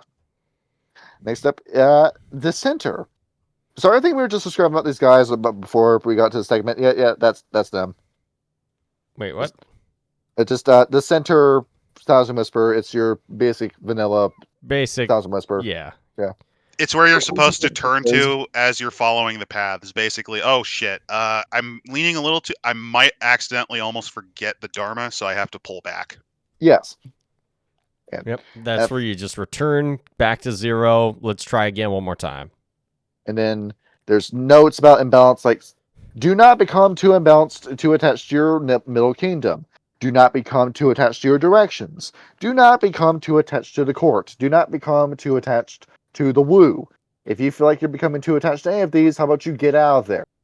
Also, this does include center. You're not supposed to stay in the center for too long. Yes. You got to rotate around the directions like once in a while. Yeah, it's like, you did your drugs, now go join the triad and kill somebody. Well, you killed enough people. Go interview his corpse in hell. Well, you've been doing that for too long. Why don't you go study some old Dharmic texts? Okay, you've been studying for too long. Go back and work as a sanitation engineer. For all of you Tekken players out there, you are a Mokujin main. You have a different moveset every round. That's what you should be doing. You already know I suck at fighting games. So now we go ahead and we get to the relationship section. Yes. So, starting from the top, of course, we have the Devil Tigers, and they think they're great, which goes contrary to everything else every other Dharma has said about them before. They teach incredible lessons in cruelty and punishment. They understand the subtleties of pain, and it brings such great enlightenment. And they're fierce warriors and guardians, and it's an honor to, watch over their resting places while they embrace the Dark Jade Lover. But if you hang around them for too long, you just have to be very careful because, well, they can, they cultivate Pa'o like nobody else. Yes. You will quickly find yourself getting a taste for human blood and misery. Yes, and then you're on the fast track to becoming a Kuma. Yes. You will not realize the poison that's slowly sinking into you. It's that saying of you get a sickness, and then you realize you're sick at first, but then 100 days go by and you refuse to get cured. and then you've been sick for so long you no longer recognize the sickness for what it is. Yep. And then you die. Yes. That's what happens to you. So it's the same as like you've as Vincent Van Gogh putting your paintbrush in your mouth, not realizing there's lead in there, and you've been doing it for so long you no longer recognize you're being poisoned. Yep. And then you go crazy, cut off your ear, and mail it to your girlfriend. And then followed by a gun in that same hole. Yes. Which I really want an original Van Gogh. I feel like that'd be like that's on my bucket list of things that I always wanted. Was an original Van Gogh. You need to get like $17 million first. That's In true. fairness, the dude died penniless. Yeah, it's kind of tragic. sad, really. It was because if they felt his artwork was just not great. Sadly, it was kind of sad. Yeah, because that was always, not to get too off topic, but I remember in elementary school, like on slow days, we'd always have like a video about a famous artist or a famous musician and how they'd make these incredible works that nobody believed in at their time, and they all died broke and penniless. And then hundreds of years later, we look back and like, wow, this is beautiful high art that nobody else could ever have done. How did they live? They were because my brother died, and he was the only thing keeping me in the sanitarium that kept a roof over my head. Yeah, Well, yeah. I know. It's really tragic. Conversely, Michelangelo, yeah, I made so much fucking money that I died rich as hell because I painted the Sistine Chapel. I wasn't even supposed to be a painter. Force against his will, in the Sistine Chapel a little bit to an extent. He still got paid well. Well, I I mean, know, even I know, still, if you do work for the church, they're going to give you a hell of bread. Mm-hmm. So if you're going to start doing Renaissance classical paintings, just go work for the church. You'll be fine. Yeah, odds are, like, when they go, oh yeah, this artist died. Bullshit. They were usually patroned by rich people. They were fine. Yep. I don't know. That's Usually when they fell off after their career. Yeah, but I don't know. I just remember that, and it's like, it's one of the most discouraging things thinking about art. Anyhow. Well, yeah, Van Gogh literally just, I think the most expensive portrait he ever sold was like maybe $10 in 1880s money or something. That's still not really great. That's still. That was enough to get him rent for a month, if I remember right. Yeah. I think Anyhow. it was like a one-room apartment though, so it was like pretty small. Yeah. Anyhow, the resplendent cranes, the virtuous They life like them has. too. What's up? Yeah, the virtuous life has much to offer. The enlightened can carry one towards the vaults of heaven, law, virtue, discipline. They teach them to leash the demon, keep it on the straight and narrow. They provide a good example to a lot of the Kuei-Jin, the redemption that they believe they can find, but they're not a huge fan of the fact that they try to place themselves above everybody else in their virtue and their righteous path. They tend not to question and don't wish to be questioned the righteousness of their way.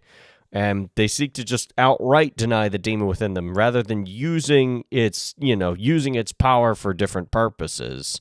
Which I like as a take, because that's essentially saying you need to know what evil exists to emphasize and highlight what virtue or good is. Evil has to exist for you to understand good. The brightest light casts the harshest shadows, as it were, and living in just light will leave you blind. And this is the other broadside. They see the resplendent cranes as essentially the same as the devil tigers, just focused on one aspect too hard. Yes. Yeah. Basically, these tigers are seen as like basically like kind of like demons. Well, basically, the resplendent cranes are like the angels, I guess. If that makes sense. Imagine you go into a guy's house for a visit, and you look in their room. They tell you to take your shoes off before you step in. You see the carpet, and it's vacuumed in parallel lines, and there's plastic over the furniture. And then when you you go to take your cup and put it down on a table, they immediately run over and put a coaster cup before you put it down. That's too much order. Yes. That's too much going on. Yeah, we do for My Hero Academia, to be honest. Mm-hmm. They're also not trying to be edgy on purpose. It's also their tendency to control, because devil tigers want to rule over Yomi. The resplendent cranes often take leadership. It's that desire for control. Yeah. Yes. That they both have. I'm a big fan of the parallel vacuum lines on the carpet, not so much plastic on the couch. I want to be comfy when I'm sitting down. Mm-hmm. Coasters I also kind of kept because I don't want to warp the table. Yeah. It's just too much. Like, dude, just let me relax. But the resplendent cranes, no, you gotta relax the way I tell you to relax. And I'm like, dog, your plastic on your couch is hella uncomfy. Buddy, why did you send that guy for prison for a year? All he was doing was smoking a cigarette. He smoked. Yeah, the You do lease have to- said no smoking on it. You are aware that that's nothing compared to, it just points to the devil tiger rolling around in the blood of his enemies. Yep. With just mounds and mounds of cocaine next to him. Again, you need to know what evil is to understand the intensity of it and good. Exactly. The bone flower. Yes, the burn flowers. Enticing petals indeed, but they are cold people. They are the Kuei-Jin who understand... the book's weird about this. It says they understand them both the most and the least. They have sharp minds. They apprehend a lot of wisdom. They know a lot about the history of the Kuei-Jin.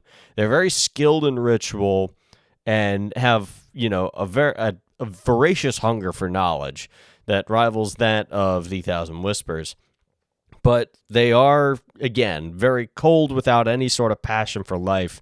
They learn from the dead, but fear to come too close to the life that was left behind.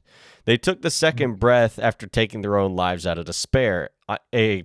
Just sort of like, the race. Well, it's an example of a bone flower. The guy was writing from the point of view of they have a habit, and this is funny because even their own Dharma points out you need to at the very least be drawn back to the Scarlet Queen.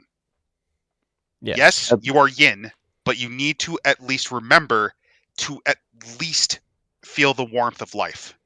Yes. Because you are on your journey. It is not a seeking the end. It's seeking the meanings and answers as you find your end. Because after all, what happens with some bone flowers that become abject psychopaths because they just completely forget about basic human empathy because they've immersed themselves so deeply in death. They just don't care about human tragedy or experience anymore. They Cappadocian maxed. So basically, they try to draw the bone flowers out of their room, correct? I know it's like not always. They can. Sometimes it's also the thrashing dragons who just kick down the door. Come on, nerd, we're going to do some cocaine and fight werewolves. No! Yep. And they wake up 3 days later in the gutter with their fucking pants around their ankles and their keys up their ass. I'm sorry, I'm just envisioning like this ripped dragon kicking open the fucking door to this spindly Confucian scholar-looking motherfucker. Yep, and he just like dumps a bag of cocaine on his desk, slams his head on the desk, makes him snort a line, drags him up by the collar, and there's like 3 werewolves with like tire irons and chains.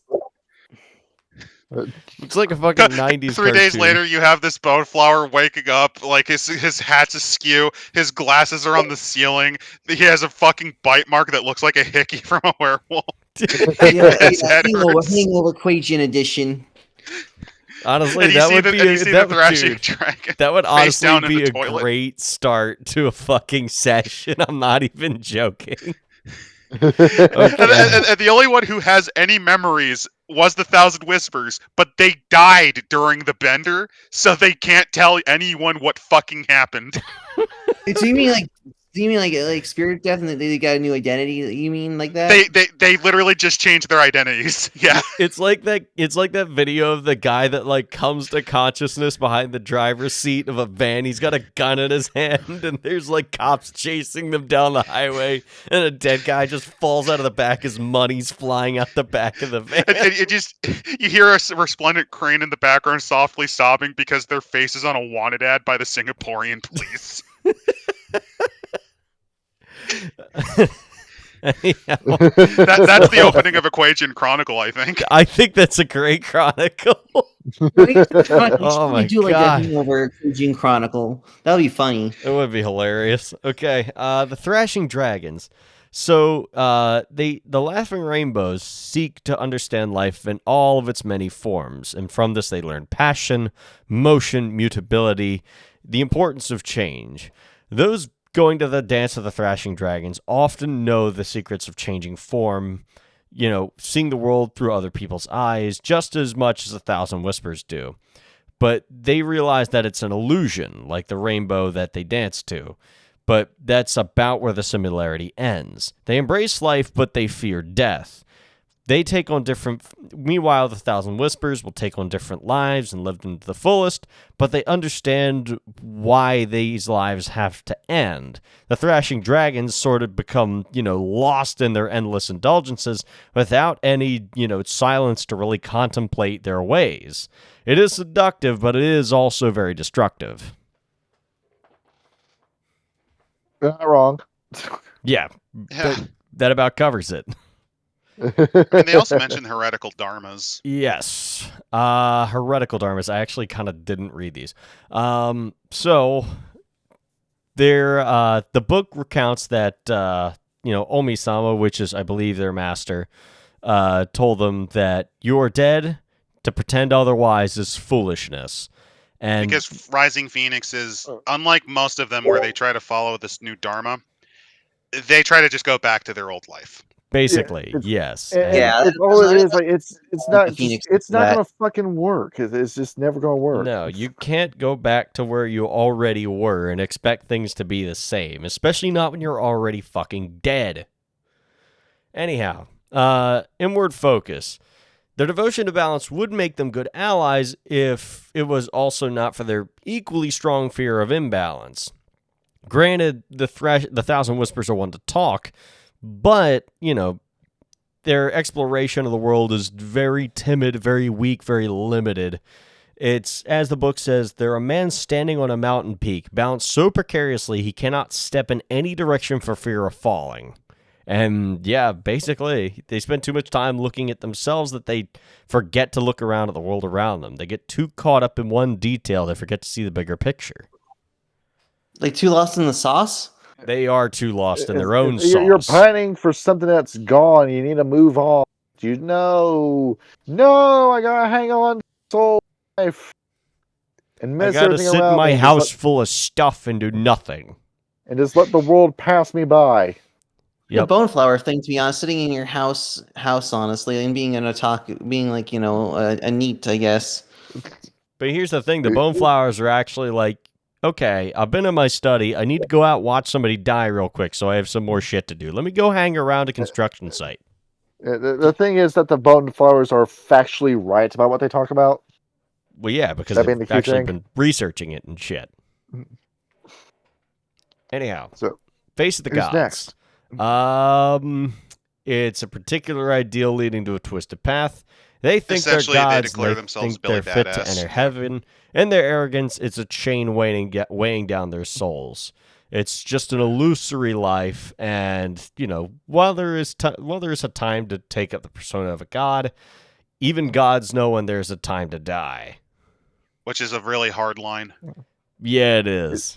That's pretty fucking sick. I'm not gonna lie. Whoever wrote that cooked with that.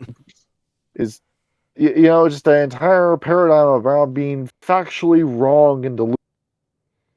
Yeah, you keep cutting out every now and again. I don't know what's going on. It's fucking shit going on. Don't worry about it. Okay. And It's then the you centipedes have crossing through the cables. yes, and then you have the spirit of the living earth. It is an essential truth that the world of material things is an illusion, but they've mistaken it for the truth and embrace the world of spirit as reality, even though it's also an illusion. They cling to their traditions, rituals, taboos, following the advice of spirit masters and guides. They have this complex web of ceremonies, and all it does is bind them. It blankets them, and they ignore the greater truths that are hidden beneath. They only focus on one aspect of existence. It's one of the big problems that they have with them. Yes.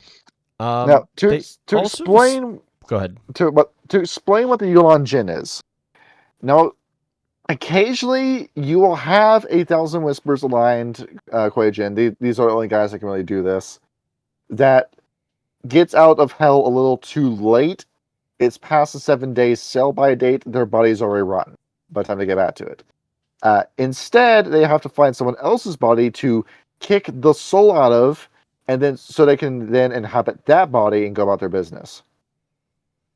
That's what Yuan Jin is. That's kind of interesting. It's pretty flaw- terrible. Yeah, that's what I said before. Like, you don't have to go back to your equation when you emerge out of the 10,000 hells. You don't have to go back to your original body. You can just like forcibly possess someone who's on the verge of death, like in the fallen. Yeah, you're supposed to use your own body, but sometimes you don't. Sometimes circumstances just got in the way. The fun thing about these guys, Kyle, they respawn. If you kill them and send them back to hell, they just come right back. So you gotta actually have a mage with you to like give some kind of stasis, or have points in spirit to like Or kill like them some spirit permanently. Kuei-Jin or something like a bone flower. Yeah, because remember when we read San Francisco by Night?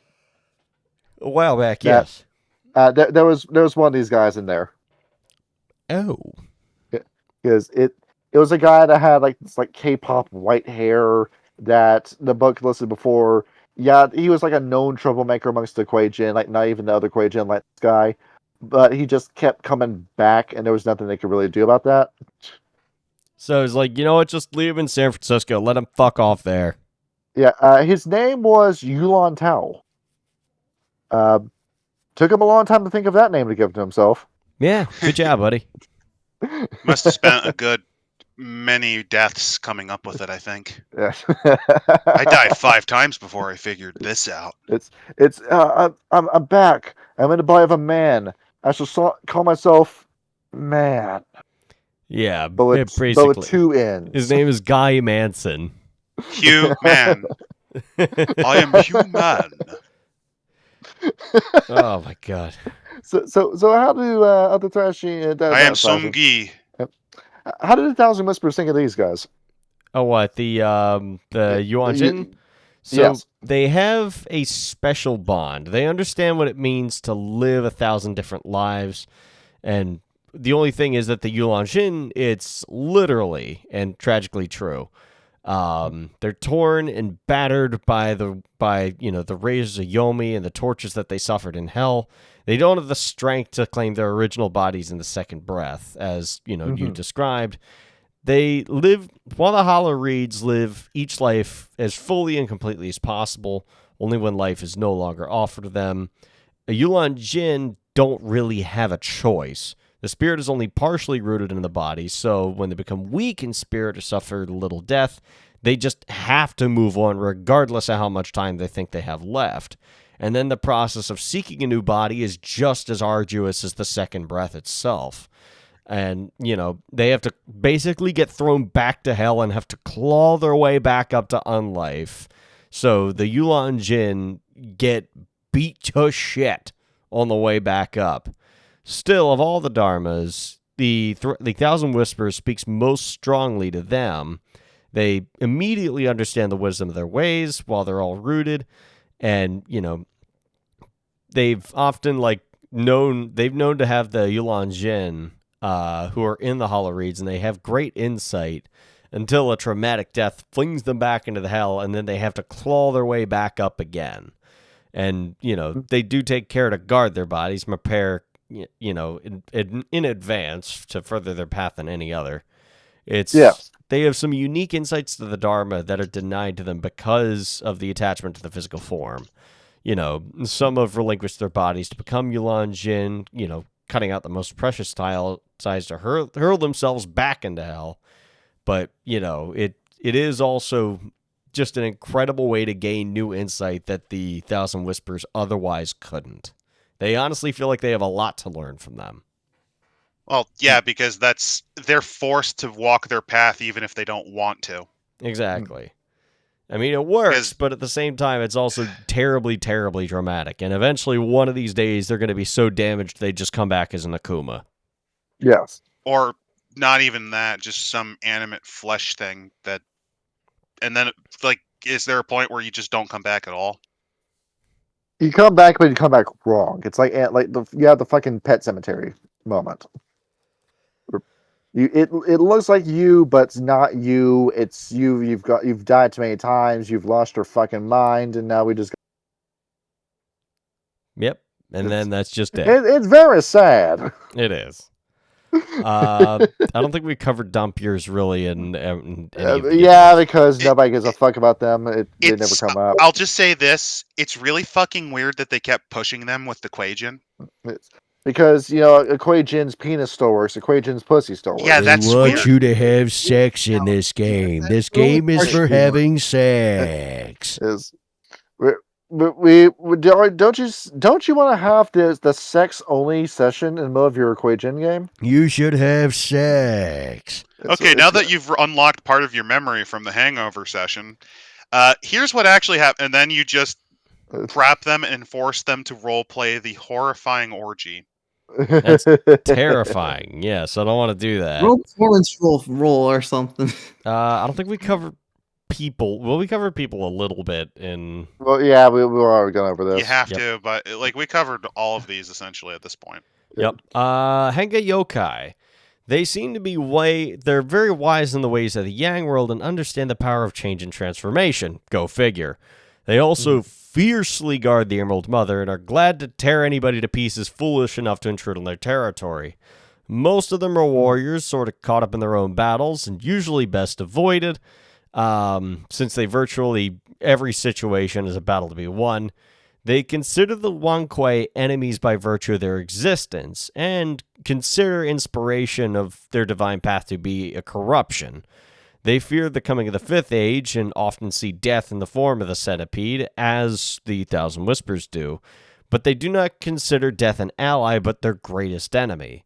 But still, there are those among the Beast people who have lessons to teach for those willing to learn, specifically the Tengu, the Koraks of Nippon, who know a lot of secrets and understand the spiritual world very well.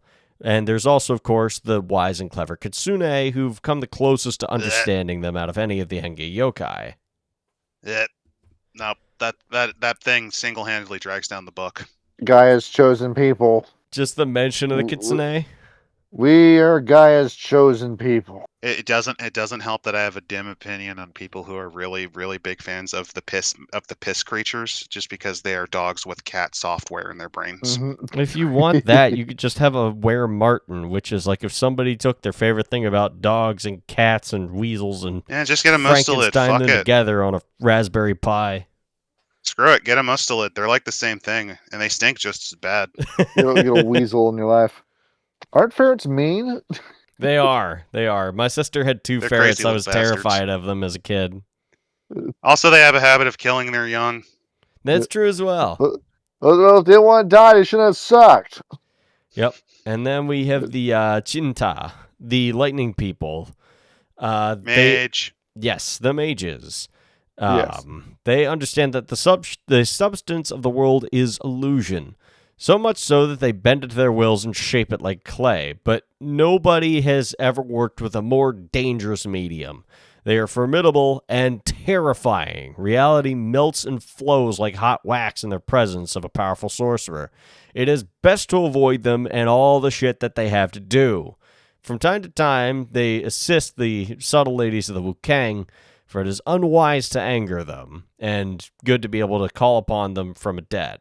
The dragon wizards are best left alone, since they consider the Kuei-Jin blood and hearts useful tools in their workings. They're scary. Run away. Is that not wrong? Yeah, no. That's The about mages right. are scary. Is that I love how this is the little term they give them, the fucking lightning people. Lightning people. Because Nakashiana does indeed move like. Yeah. Yeah, that's Well, like they call it technocracy or Dalaloshi, the metal people or some metal mages or something. I think so. I think. Yeah, it's like metal dragons. They call them metal dragons. Yeah, it's interesting they gave them different terms. It's good old. If you think a traditionalist fighting against one of those is bad, a technocrat's even worse. They got rid of Ravnos. Yeah, they did. It's, Granted, it took like them nuking the hell out of the Himalayas for about 7 days straight, but it took all their money and computer with a capital C. I lost so much And money also when that it's shit all happened. It was religious absolutely unreal. Goodness gracious. Do you realize how much money I had banked in the Himalayan tourist industry when that fuckhead Ravnos decided to dick everything up? They were going to mine down the entirety of the Himalaya. There was so much gold in there. There was The gold sun- in sun the laser hills, and they alone. ruined it. The sun laser alone, we had to add another 0 to the world economy just to fire it. Do you realize to what get people that to did to my believe. net worth, to the GDP of all the countries that I have controlling interests in? It's bullshit. It really is. Single-handedly dropped the economy. It caused the .com bubble burst. We had to use so much power that we had to That it fucked destroy up the our internet. fucking That's paradigm. funny. Yeah, to simply shut off the internet just to use it. Oh man. The Maybe that's Hissien why ShrekNet got revealed. I don't know. probably was, yeah. Fucking That would make more ravenous, ruining sense than what everything. they fucking did. Yeah. Hissien. They are, well, if folks think Changelings. that the Thousand Whispers are unpredictable and untrustworthy, the Hissien, the ancient keepers of the Dragoness, are chaos incarnate. They don't understand them in ways that that other Sunset people don't. The Hissien wear masks of mortality to walk in the Middle Kingdom, and they follow the turning of the wheel, reincarnating in new lives, but that's about where the similarities end. The Hissien hate them for the sins of the Wanshan, who caused the august personage of Jade to turn his face to the Middle Kingdom. They jealously guard the dragon nests against them, and some consider their mandate to punish the Kuei-Jin for their sins. Worse yet, some of the other Kuei-Jin, particularly the Devil Tigers, hunt the Hissien for potent yuan they contain. It's really only the diplomacy of the one Kuei and a few others that maintain any sort of peace with them. Even under the best circumstances, tread lightly. I personally think this is bullshitium from Exalted. Is it? It kind of is. They do this with Exalted. Coded. It's some poison from Exalted spilling into this.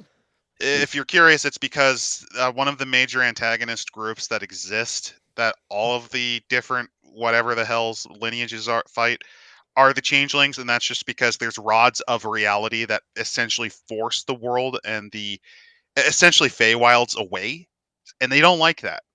That's why they're very dangerous in the setting of Exalted. This is basically reminding me of that. I wouldn't be surprised if they were kind of Exalted brained when they wrote this. And it also doesn't help that the reason why they went all this is because they realized that they were running themselves into a corner, into a black hole with World Darkness, so they tried making Exalted the next best thing to try to compete with D&D 3rd Edition, and it did not work because Exalted fucking sucked from inception. The power dynamics are even more broken than normal. It's fine if you want to run an anime game, but I can't take it seriously. Oh no, it's 2nd edition is one of the worst RPGs you can ever play. It's incredible. You know how Bloodborne tried making you go all aggressive by taking armor away from you? Yeah? Now imagine if armor was still in Bloodborne, but it was completely useless. Also, your power levels depended on what your blood lineage is. And fuck you if you pick Solars. It's kind of where the damage values in Exalted 2nd Edition are so fucking insane that it made armor and any form of damage mitigation completely pointless and a waste of your time and experience points to invest into. Also, don't forget that this is what poisoned Onyx's path into doubling down on that sort of shit in their own splats. Yes. Cool. I don't care. I don't really... Like, Exalted's okay if you want to do like an anime shitpost game, but At this point, just play Big Eyes, Small Mouth. Probably. Just do that. Yeah. If you want. I mean, I did actually Also, it doesn't help. World of Darkness crossover, so I mean, I feel a little called out here. It also really fucking doesn't help that that they're forcing changelings mainly because it failed. It's weird that White Wolf, in the face of financial shit eating, ripples down on the stuff that made them eat shit financially. It was just like a desperate struggle. Just no, please, somebody buy it. We don't have enough money to make a Boggins book. Please buy enough Kuei-Jin books so we can make a Boggins book. We're gonna make another Mummy book, even though no one bought any of the Mummy booklets the first time, even though people love them. Which did sting because Mummy the Resurrection actually is really good. I would be interested when we finally get That's there. the one where they wake up as sexual, like Tyrannosauruses after being dead, right? Yeah, we have to wait until Halloween to do the Mummy episode this year. Oh, okay.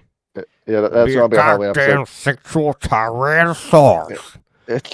Yeah, that's really weird compared to what they were in earlier editions. What the fuck? Anyhow, spirits and That is ghosts a nightmare. For all their interest in the Ghost? Middle Kingdom and the Mortal Masks, they know the paths of the spirit world very well. Boneflowers, of course, know more about yin and the spirits of the ancestors, and the thrashing dragons can dance with the spirits of the yang, but the Thousand Whispers can kind of dabble in a bit of both, as they speak with all spirits. They don't devote themselves to either side, but see the wisdom of both. Still, the path through the Middle Kingdom, not the spiritual world, is a place of extremes. Spending too much time there can be a major distraction to the ultimate goal of reaching equilibrium. Ghosts in the Mentioning yin fucking world can be... neutrals from Futurama when they say it like that. What's up? They're the neutrals from Futurama. I'm just expecting at any moment Zap Brannigan to appear and just fucking glass China. Tell my wife I feel said neither hi. strongly or weakly about either of them. Tell my wife I said hello. Ghosts in the yin world can be a valuable source of wisdom, and they greatly value the jade that is brought to them. But the more experienced a wise centipede becomes, the less attraction the spiritual world, particularly the yin, will hold. The Yellow Springs hold ties to former lives and things they've turned their backs on, and traveling there risks meeting one of the ghosts and awakening the feelings and connections that are supposed to be left alone. So it's good to go in and take a look, but don't get too distracted by what they have. Pretty simple. Yeah. There's not really have any strong opinions about it. That's just right. Yeah, basically makes sense. Yeah, And they go harder into the cosmology than they do in some of the other Dharma books I've noticed. they do. Well, yeah, because this is the last one they made. They That would got to go explain it. all out on this one. See, everybody actually hit their heads together. It's I like see there this- was a plan with the Kuei-Jin books. Yes. I also see this picture down here of the guy sitting on a raft and the guy's pushing him along, and all I can think of is Birdman. all I can think of is the opening to the duel from Halo Legends. We're shoving snow in the hood and we're making money like a pimp should. There's just something about this guy. Do you not? He has wings and then hands, and it's just weird. Oh, he's a Korax. Don't worry about it. It's coming out of his chest, though. The hand is coming out of his chest. He's He wild doesn't have tainted. shoulders. He's wild tainted. He spent too much time in flux. He's got an arm coming out of his chest now. He has little T-Rex arms that come out of his chest. Yeah. Yes. The Hunters. They've long masked their presence from mortal eyes, operating in the shadows and behind the scarlet screens. To most We only mortals, figured out that people might want to play these fuckers right as we're about to go out of business, so please save us. Please I mean, fucking it should be about Demon Hunter X, to be honest. I think that at least that would be pretty interesting at least. Yeah, that fucking crazy ass game where you can just walk in the middle of the sky, character creation. That'd be kind of cool, though. Yeah. But yeah, so to most mortals, they're just legends or half-remembered truths from a long time ago. There's ghost stories and tales that frighten people as children, but, there are mortals who are known to hunt Kuei-Jin and other Shen since the Fourth Age, and they've avoided their notice whenever possible, fought to protect themselves if necessary. They take on mortal masks, because they take on mortal masks, the Thousand Whispers are more vulnerable than others should a hunter pierce the mask and discover their nature. Even if they, escape from them, the mortal persona now is shattered and torn. So this is a quick way to have one of your lives be ended. Yeah, Well, yeah. pretty much. Run away. Have one of your lives be ended. Put it lightly. Cut your fucking hand off and let the hunter think that he got you. These guys are moving like Virgil in Devil May Cry 3 when you fight these guys. I was just envisioning more like the pigeons that fall into the grain shredder. If you've ever seen the picture of the video of pigeons flying into the grain silo as it's getting sucked in. Exactly that. That's terrifying. They got their fucking wings built backwards, and they're just standing there while the grain silo just sucks them in. And they just fucking die. They're too stupid to realize what's going on. They aren't very smart, are they? The term bird brain came for a reason. Basically. Yes. The Kuei-Jin. They are the demons of the West. Interesting that the book calls them demons of the West. I think that's kind of neat. They're a curiosity at best. Their ways are foreign and strange, making them little more than barbarians crashing about, stumbling into things they don't understand. Fighting against them, however, is pointless. They're a symptom of imbalance that plagues the Middle Kingdom, not its cause. Sure, they violate their laws and customs. Let the Devil Tigers take care of them. But where Kuei-Jin slink and keep to the shadows, they're not really worth their attention. There are far more dangerous foes than there are any of them in the Western vampires. The Resplendent Cranes are trying to support a crusade against them because they would like to lay the blame for the imbalances in their land at the feet of the foreigners, when in fact the truth is much closer to home. But it's always easier to attack a collection of Gaijin than it is to recognize any imbalance in one's own souls.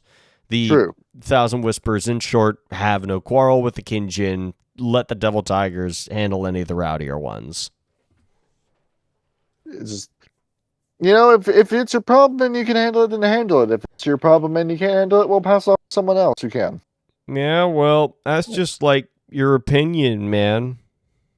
Now let me justify why our nation isn't falling apart into shit by killing a bunch of vampires to justify why we're not losers.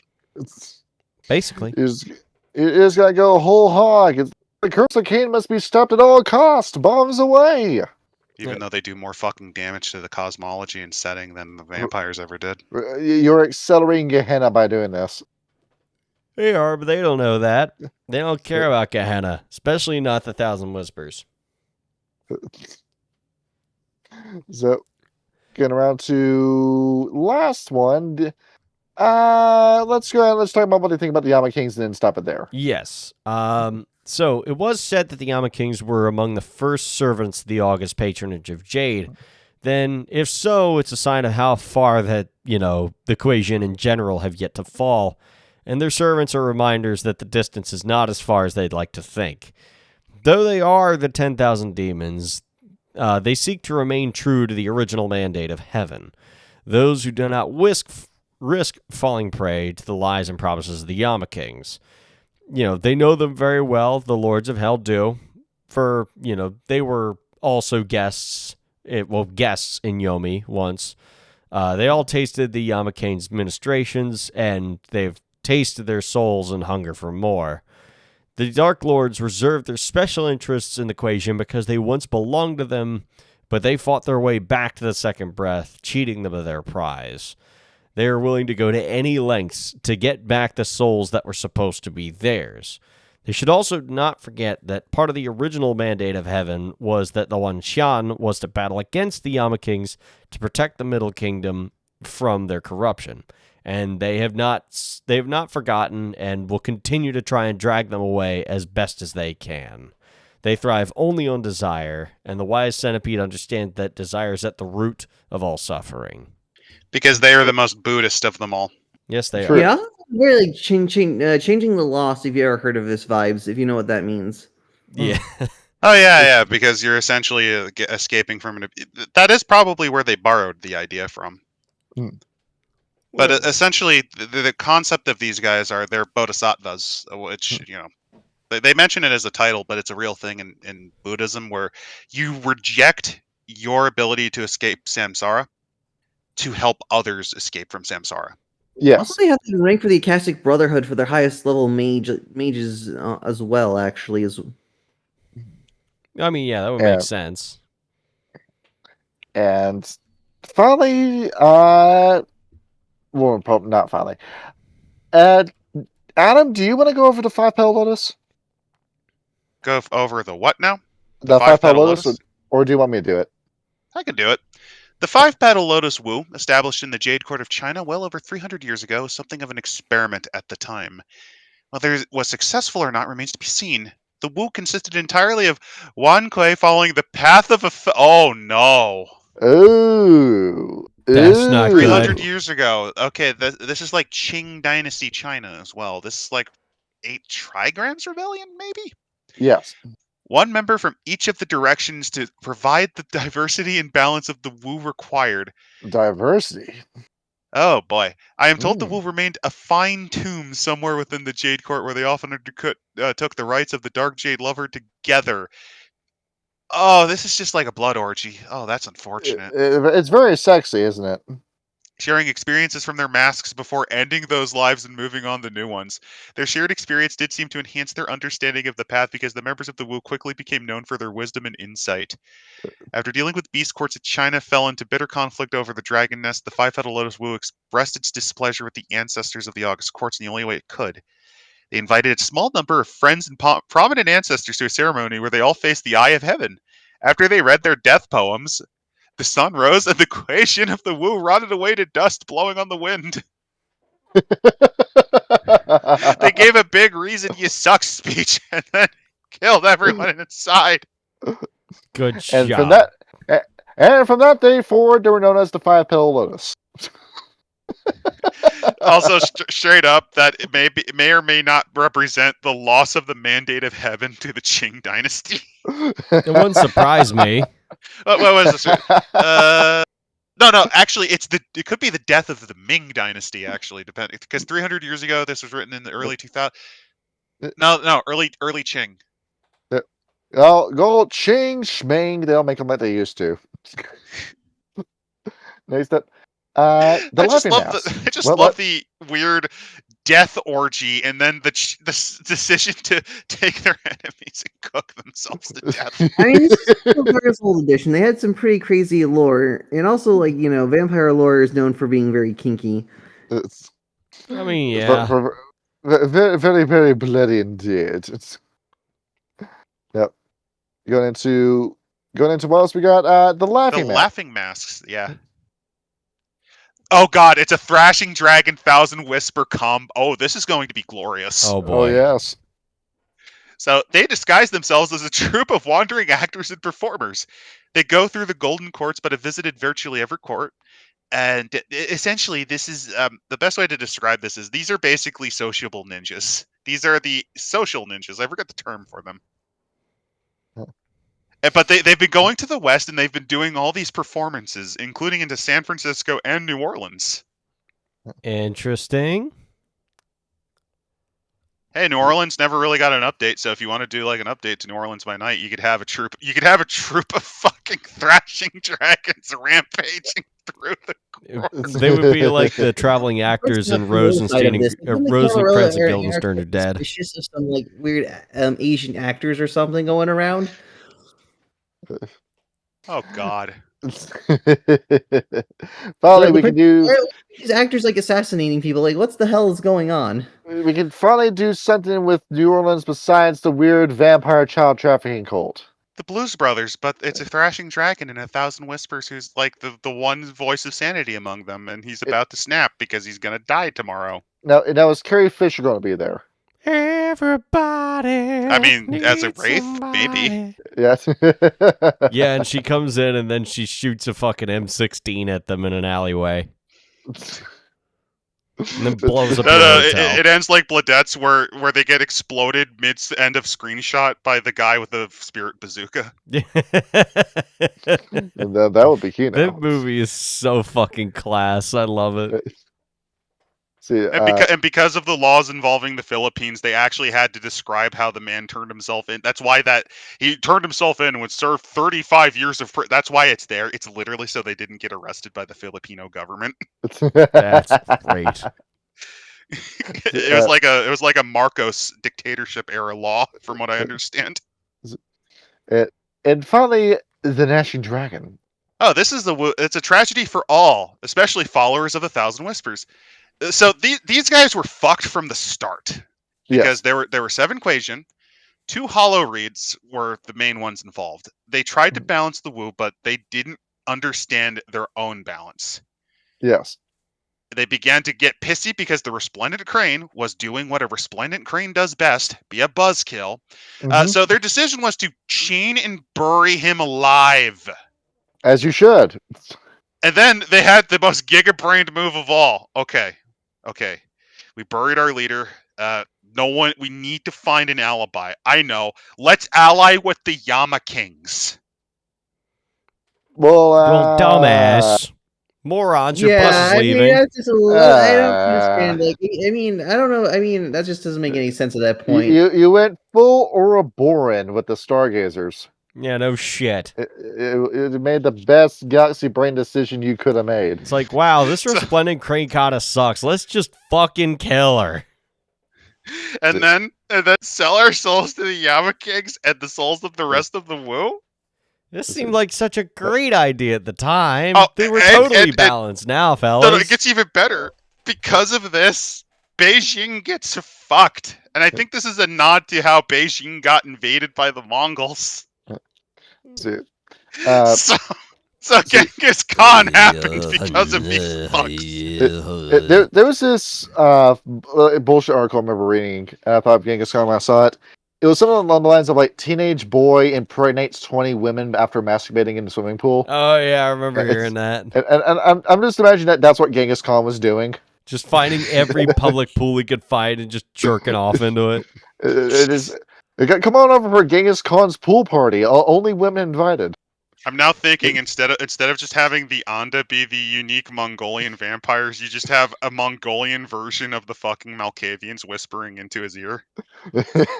Actually, that sounds like a really fun idea for a bloodline right there. That would be kind You of will neat, go yeah. in the pool. You will fill it with No, suds. You will have both of your hands under Think time. about it, like spirit channelers. Like you give them like the ability to handle nature spirits to a degree, or like give Yeah. them thaumaturgy as a thaumaturgy elemental manipulation, and then their derangement is they believe they're possessed by the spirits of Erlich or Tengri, depending on their alignment. Ooh. Erlich being Ooh. the Black Sultan, the evil force of the chthonic earth, or other Yeah. spirits. When it comes to where they are from around the world, I don't think it matters that much. It Uh, really doesn't. It really doesn't.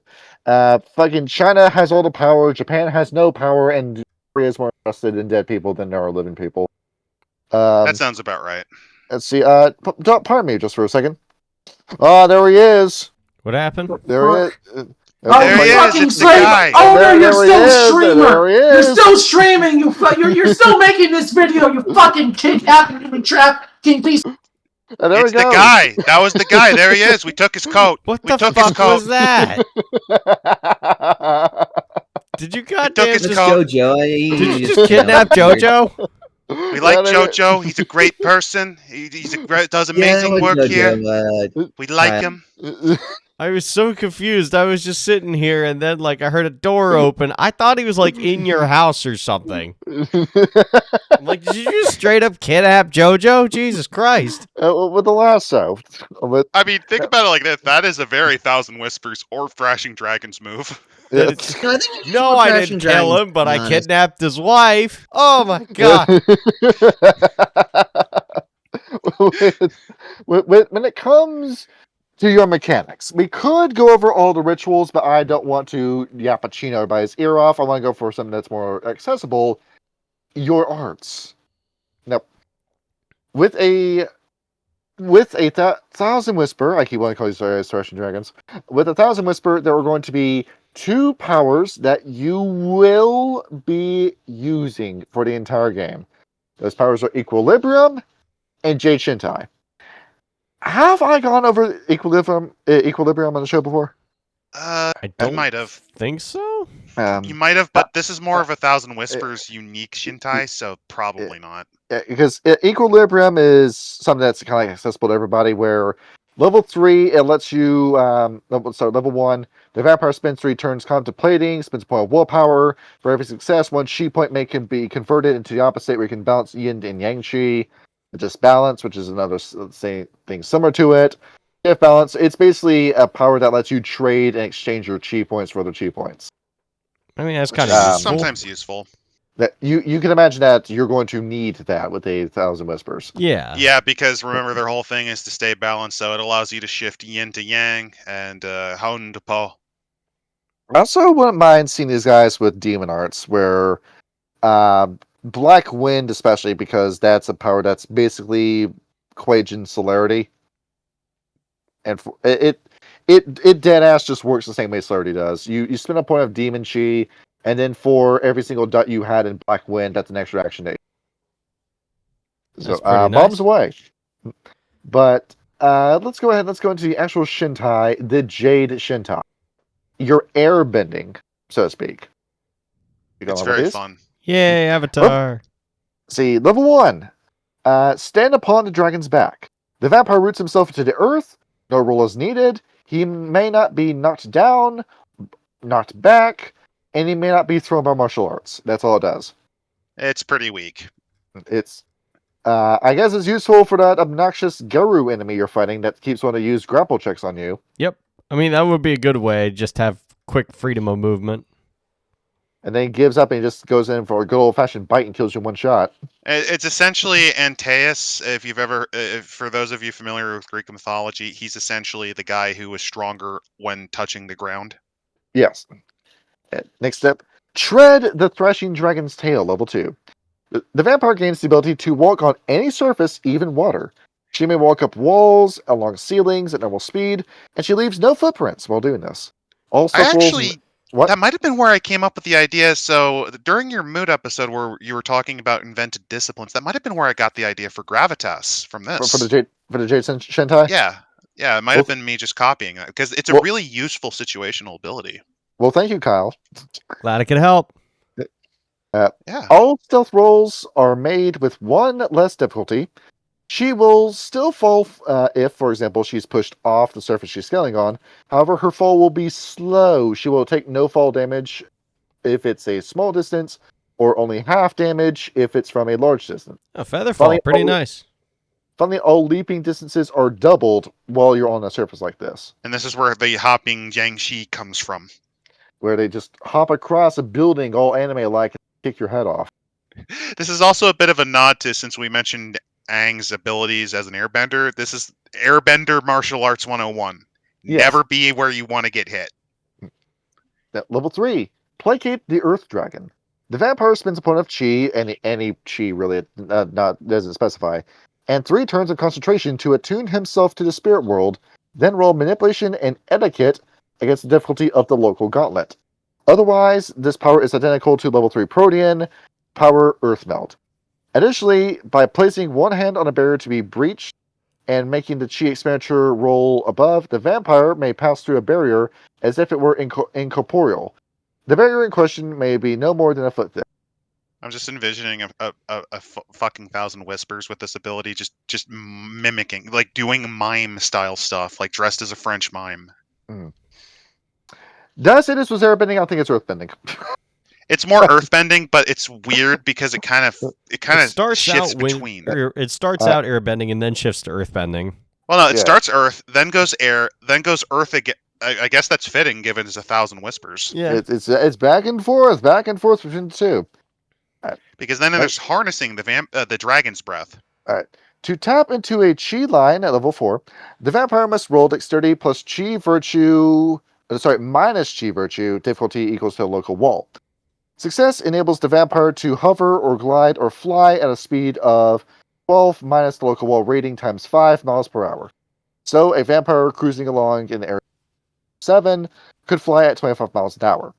Once a That's chi line amazing. has been tapped, the vampire is locked into the flow, so no new roll must be made. For example, the vampire travels from wall 4 to wall 8, you will not lose your speed. This leads Yeah. to the hilarious mental image of just, let's say you go to an area which only has a veil, like a wall of 3 or 4. Yes. You're going at like 60 miles an hour, which leads to the funny mental image of, I'm just envisioning the Twilight Zone episode with William Shatner.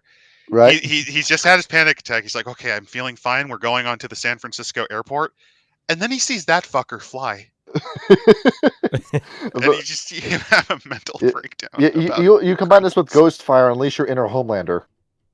I was thinking more like, just like, imagine this chaos gremlin thousand whisper that's going devil tiger about to destroy the plane, and it's up to panic attack William Shatner with a gun to shoot the gremlin off the plane.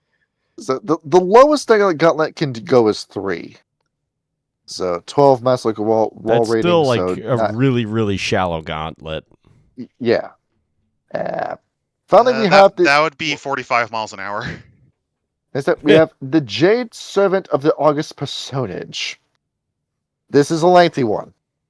The vampire must touch a sizable quantity of an element to be emulated. He must then spend a willpower point and a number of chi points equal to what he touched to assume one of I believe it is 5 different powers. We have, Oh yeah, there's he's basically Metamorpho. the first one, Black Tortoise. If you touch water of any size and spend 4 points of yin chi, the vampire's body becomes chilled to the touch. Every time the vampire strikes or touches a victim, the victim must make a stamina roll difficulty 7 or lose a point of dexterity for that scene. Nice to meet you. Cool Fuck party. that. What And killed when the you're dinosaurs? The Ice Age. And when that dexterity score reaches 0, you freeze solid and combat ends. Can Well, you only get for a out of scene, it? so you're not dead. You won't Oh, die. no, they freeze you solid, and behold, fucking Sub-Zero's fatality goes off. Fatality. probably where they got the idea Sub-Zero from. wins. Or White Tiger. The vampire must touch a piece of metal as large as a human-sized statue, spend 3 points of yin, 1 point of yang. The vampire's body crackles with electricity. Upon touching the vampire with bare skin, metal weapons, or other conductors, suffer 3 dice of normal damage per turn of contact. Lethal. That kind of sucks. Yeah, it's not great. It's not the greatest, but if you're fighting someone with melee and it's gonna fuck somebody up. It's like, yeah, Slowly but please hit surely. me. It's like in Paper Mario where you can electrify yourself. I'm just envisioning like the bored vampire just pulling out a gun all indie and just shooting him. That scene from Indiana Jones. Yeah. You have the Yellow Emperor form. The vampire must be in contact with the earth directly and spend 2 points of yin, 2 points of yang. The Hiroshima Max. The vampire's body grows rock hard. Anyone striking the vampire Hiroshima Max. with bare fist, feet, etc. takes half the damage inflicted on the vampire onto themselves. And that converts as well to superficial, lethal, or aggravated.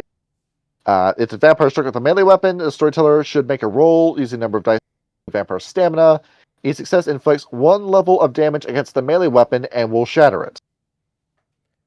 Well, it does Yeah. if the storyteller thinks you swung it hard enough that it could break, so. Yeah. Number 4, the Azure Dragon. The vampire must touch a piece of wood the size of a door or a sapling and spend 1 yin, 3 yang. Upon striking the vampire with bare fist, feet, etc., take damage per the Yellow Emperor mantle above. Weapons are not affected by the mantle. However, the vampire may punch or kick a kindred character as if wielding a wooden stake. Oh. That's not bad. I think my problem is that they clearly didn't know what to do with this one. Yeah, but the benefit behind this is you can leave your arm in a man and it will paralyze them if you dealt 3 damage or more. So, behold, pretty combat doable. ends. Yep. Combat fucking ends. There's a lot of like potentials to just halt combat immediately. And next one is the crazy one, Scarlet Phoenix. The Oh, yeah, vampire this must one. thrust his hand into a flame at least the size of a fireplace and spend 4 points of yang. It's The less vampire- scary than you think for Equation because if you have a high yin score, you can literally no-cell fire. Yang. The vampire gains an extra soak die versus fire attacks. In addition to 3 he gains merely for evoking the mantle. Additionally, the vampire's body radiates heat. Upon striking the vampire with bare skin or combustible equipment, suffer 3 dice of aggravated damage.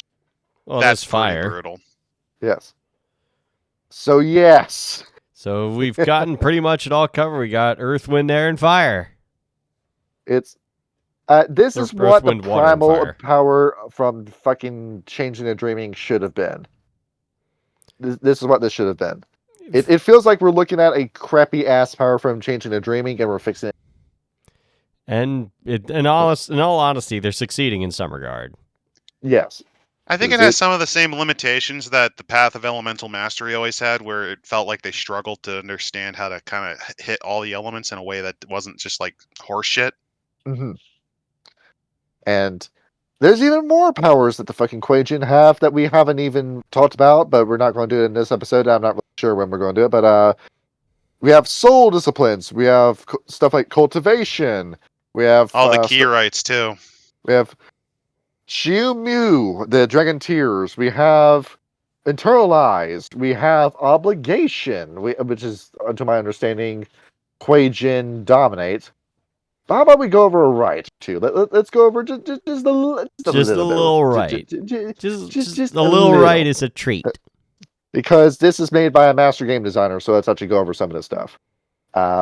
Before that, merits and flaws. We have a unique one, Tenacious Spirit at level 7. Your soul is strongly connected to its duty to the Middle Kingdom. The first time you suffer true death as a Kuei-Jin, your soul goes to Yomi, and you can spawn right back as a Yulan. Interesting. Boob, you buy extra lives, and these are basically infinite. That's kind of cool, So- actually. Or if your storyteller decides to be a stickler, you die a second time. But at least a extra life. I'm just envisioning. I didn't hear no bell. I killed you 3 times. I didn't hear no bell. You're missing an arm, as in when you regenerated and reincarnated, you lost the arm. Adam, have you played Final Fantasy X? This is basically Seymour. Oh god, Seymour's just like the maximum doom pillar, though. It's like, I was abused by my people, so I'm going to kill everyone with my mommy. To explain that villain to you, Kyle, it's the reverse Buddha. Instead of life is misery and we should find a way around it, he came to a conclusion of life is misery, therefore I should end all life. Yeah, so he's Nothing just a but pain. doomer black pill. Ultimate Black Pill. With fucking... Well, also an incel because he tried to kidnap Yuna. Yeah, fucking... And then Yunaluska died and he had to take on Sin all by himself, and he died for real that time. And it was the best I think boss it's just fight in they that game. wanted to wrap up. Nothing this else is not the matters best because fight we're in all the gonna game. die someday. By that point, like, Final Fantasy X was run out of disk space. They had to go ahead and wrap it up. Well, I mean, they had to figure out how to use them, and it's like, well, I mean, yeah. We have some chi rights. Let's walk the spirit path at level 2. The preparation takes an hour, although they can be reduced to as little as 10 minutes if you want to increase the difficulty right by 2. The player spends a point of yin or yang chi, depending on what you want to do. Do you want to travel to the Shadowlands or the Umbra? And makes a wits and medicine roll, a meditation roll, difficulty 6. The rite is performed by a spirit next to a spirit gate, which is summoned by a different rite called Behold the Spirit Doorway, which is in the Kuei-Jin book 7. Difficulty equal to 5. If successful, the Kuei-Jin enters a Mirrorland version of that world that they can use as a hallway into the Shelllands or the Umbra. Stepping sideways for these guys is even cheaper than it is for a mage. That's kind of fucked. Ooh. Yeah. But then again, I mean, like, they all say that they have to interact with spirits in some regard. Yes. I think it's just them dimly realizing, oh fuck, we have so many splats. Kinda. Next up is an individual rite. Assuming the Gritter Mask, level 3. The player spends dexterity in crafts, difficulty 6, for the vampire to create and ritually prepare a mask of any material. Fear results in the mask being unusable. After undergoing a rite of the Dark Jade Lover and rising from her resting place, the Kuei-Jin can take the mask, declaring her intent to take on new life, and places it on her face. The mask vanishes, and the Kuei-Jin gains the ability to switch between her true form and the mask form at will. That's pretty fucking It good. sounds pretty cool and it's very thematic. Fucking Jim Carrey ass shit you can do. I was thinking more Blue Spirit since Avatar: The Last Airbender came up. I was thinking more Zuko's Blue Spirit. I was thinking about smoking. Oh, I thought you meant the comic version where he just stacked a load of fucking bodies. well, depending on what crew of Woo you're could be the case. The only thing I remember from the mask is like where he gets shot at a bunch of times with the Tommy gun, and then like drinks a pitcher of water, and all the water starts coming out of the holes in him.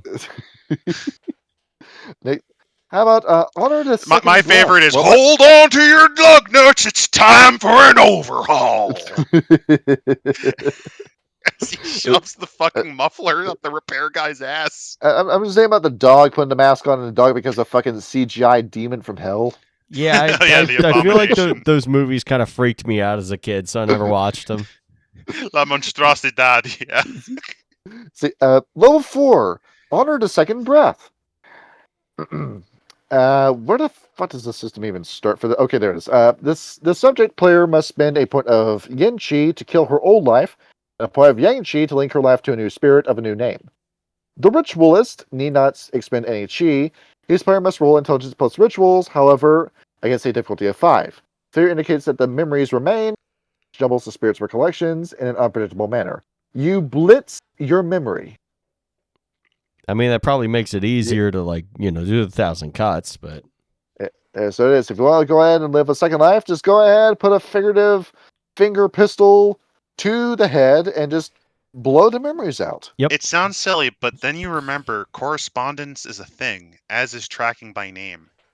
Yes. This literally edits it so they can't find you anymore. You can't track me. I don't remember who I used to be. Who the hell is this fucker? What's my name again? What am I? I love the idea that instead of a botch being memories, you just legitimately have no idea, so you're just sitting there like a drooling stump. Or you just turn into Shadow the Hedgehog. Who am I? I was thinking you Camille yourself. You turn into Camille at the end of Zeta Gundam. You're sitting there like Patrick Star with a hammer in your hand and a board nailed to your forehead. Let's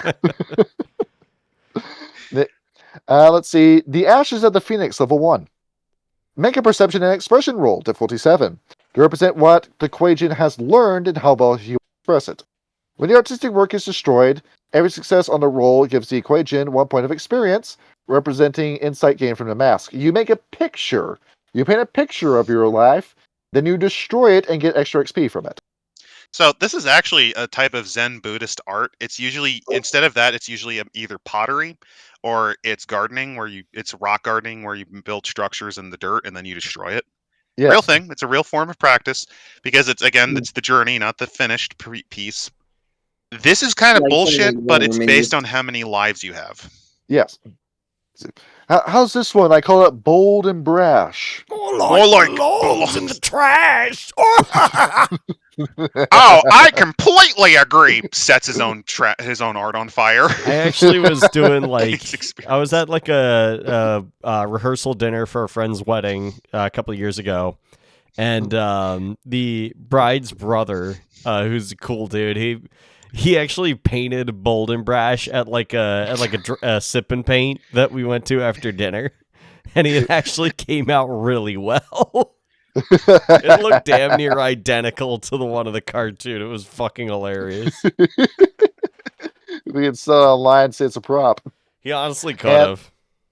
And let's wrap it up with level 7, Embracing the True Death. Roll the character's Dharma rating against a difficulty of 9.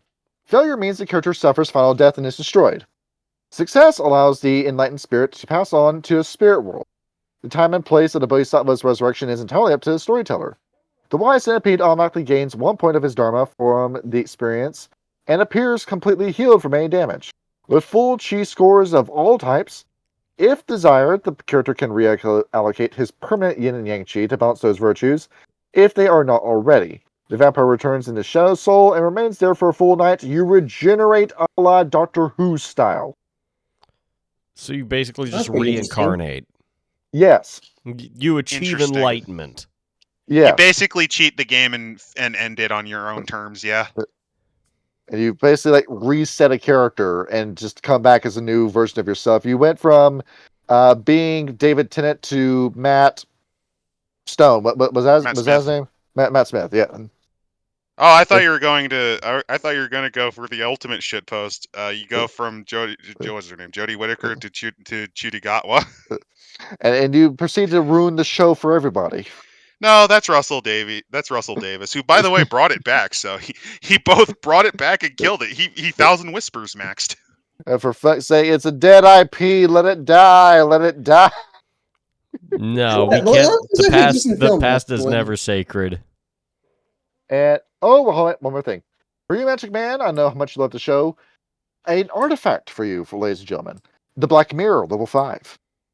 Oh, behold, credits roll, screen appears on the screen. The artifact is a mirror of finely polished obsidian set in a silver frame in the shape of a coiling dragon. The whole of it is 6 feet tall and 3 feet wide. The mirror serves as a gateway up into the spirit world.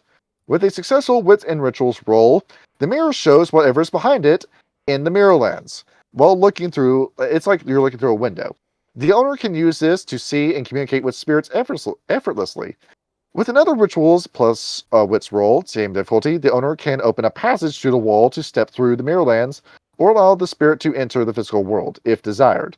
The only limitation is the traveler must return to his world through that same mirror, which is generally not difficult unless the traveler has become lost or the mirror is disturbed in his absence.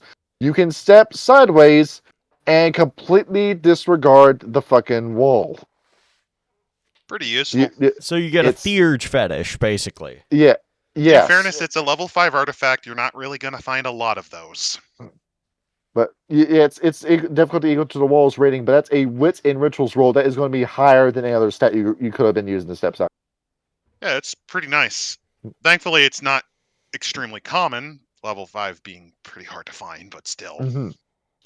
And there we have it. That is the last of the Dharmas. I don't know if we're going to do an episode on the heretics, but Is there maybe. I thought pepper at book least for the like one heretics? episode and just do a brief one. I think. I don't even know if they have a book. They might have, because White It's Wolf called by the Heresies end. of the Way, I think. Yeah, Is, White Wolf by the end of it was just like, oh, I'm burning a few $1 million on this. Might as well burn a few million more. I am taking a look, and Heresies of the Way is a book. Okay. All right, so we can figure out why the people suck. Eventually, we will get to that. But That is actually baffling. That it's really interesting to see how they'll commit to a bid even if it just destroys them. they could have gotta made say, I background admire books if they that. really wanted to. I mean, they already did make a background book. That's what the fucking Kinfolk book was. Yeah. And that- That's, that's also what the Ghouls one was. The ball gag artwork that was pretty crazy. Well, I mean, the Ghoul one is also effectively a lore book more than a. but here's the thing: book. the Ghoul book was sexy, so you had that. That certainly I helps. think it's just because it's vampire related. A Dampnir book for the Kuei-Jin out as 2. Why the fuck is there a Dampier book? Because they really wanted to push this shit because fans kept asking them and asking them and asking them. But why about does the it fucking have to be Dampier. Kuei-Jin? That's like, what's the point? It's don't know, it's just the Just year of the specifically so you can play Kuei-Jin. as a dumpier. It's fucking Kindred year. They had to like fucking tie it in and promote it. Remember, you can't spell Oh. dumpier without dumb. That reminds me, you never did make a character for the Thousand Whispers. No, don't worry. We got a K-pop character. Okay. Yeah. BTS. I realized we had 2 Japanese and we had 2 Chinese vampires. I'm thinking, oh fuck, we got nobody from Korea. So, are you Chinese or Japanese? So what you're saying is that this one's going to be upset. You need to make them also kind of like, because it's green quartz, they're going to have to be death aligned. There he is. There's your character. Yep, that's our boy. That looks about right. Yes. And the sergeant You're- came in and said, "You're our boy." He sings a song for you in a language you can't understand and he kills you. Yep. And there's a whole lot of. And then he gets a movie on Netflix and it makes a bunch of money. Yeah, it does. No, and then he joins the 27 Club so that he can then do the exact opposite of that career. It's Oh, where, go Silent out- performance. or he just moves to San Francisco, and becomes like an underground punk artist, gets addicted to heroin with a fucking thrashing dragon, and then eventually quits the punk band and goes on to work an office job. And breaking news: Spain has saved the world. Yay! Spain Viva saved the España! world. It fucking beat the shit out of Argentina. We can finally put this demon to bed. Yep. Oh, thank goodness. It's finally. They fucking I don't say give a against fuck how Jews good you Thomas lose, but not Messi in this is, case. or whatever his name is, but Viva la España. There it is. And we have nobody from Spain on our server. no. Oh, Viva la España. De gagne. There it is. If you're from Spain, click the Discord link in the description. yes, and come tell us about how good Spain is at soccer, because we all know. But we need at least one Spaniard. Yes. Also, keep just in one. mind, Just keep in one. mind, Spain is also like the homeland of the Sabbat, and like, have you ever seen those amazing Gothic cathedrals and shit? Yes. They're beautiful. Like that Oh, is yeah. La Sombra incarnate. Like fucking blasphemous Grim. is one. Black, dark. The fucking Blasphemous 2019 is one of my favorite games ever made, and just how it's all based off of fucking medieval Spain and the fucking designs of all the locations in the game and the enemies. They're It's a phenomenal. fantastic looking game. Yes. Like I said, I love this Dharma probably the most out of the bunch. I like all of them, actually. I think all of them have kind of a nice niche. It's a shame they're kind of mechanically a trash fire to get through and understand. Yeah, Because there's too many systems for me to really appreciate. Me only play Vampire. Vampire. Here's the big brain move. Vampire is the easiest of the splats to learn. You are the dumbest person if that's your favorite. Yeah. Ouch. Well, think about it. With werewolf, you have to manage gnosis, you have to manage rage. You can't have too much rage, or else you actually enter berserk. And on top of that, there's other things you have to chart, like your gifts and shit. You always have magic. Mage, you have to change spheres. You have to learn rotes and then learn how spheres work to make it really work. Yeah. Everything else is more complex than that. Vampire is literally the easiest, which might be why it's so fucking popular. Well, yeah. Well, that's Also, really but fun. you also have to manage your blood Lies- points, your well. generation. You gotta avoid raw track. Still you gotta easier, avoid frenzy. still easier than werewolf because you have all that management, and then you have another. Unless you decide to play a fucking Tremere, and then you gotta learn thaumaturgy. Yeah. Look at them trying to even match a fraction of the Kuei-Jin's bullshit management because you That have is true. Yin, It is. Yang, Hun, Paul. Yeah, it's yeah, quite a fucking- lot when you look at the character sheet. Fucking Kuei-Jin, Omni-Man Court. You have screaming to at the follow fucking your Tremere court. Invincible. That changes. Your Dharma can change. All kinds of shit Holy changes. shit. So Kyle, what did I say we were going to look up at the end of this episode? I don't remember. Yeah, no, I don't remember either. I gotta watch this episode again to remember what We was. performed our rank 4 ritual and just destroyed all of our memories. I'm sorry. Yeah, it is- that This happens. isn't Somebody entire brought out episode will the Men in Black flasher thingy. and this episode Sorry, will be Theodore- Sorry, Agent Black just kind of flashed us with his little neuralizer. It just and excised the, out of our Neuralizer, mind. that's it. and the entire episode will be memory hold. Yep. Everybody Yeah. It was forgets, all and then we weather move balloons on and and do gas. something else next week. And there it is. So thank you guys for coming in for this episode. Thank you, Magic Man. Thank you, folks. Well, thank you for talking to you guys. Oh, it was fun. Yeah, it was good having you. We'll do this all again in a week. Yep. Good night, everybody. We're going from talking about Kuei-Jin to talking about Changeling. Yay. Ooh, what kind of Well, I'm not. we'll know. Thankfully, I'm not dealing with that. I go to Milwaukee instead. Hold on a minute. No, I'm going to the beach. Okay, I'm filming an episode on the beach, and then we're talking about Changeling. Okay. Sounds good. Okay. Probably a Alright. better choice than talking about Jeffrey Dahmer.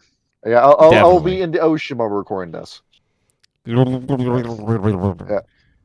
I'll see you later. night, everybody. See you later, guys. GN. Gene.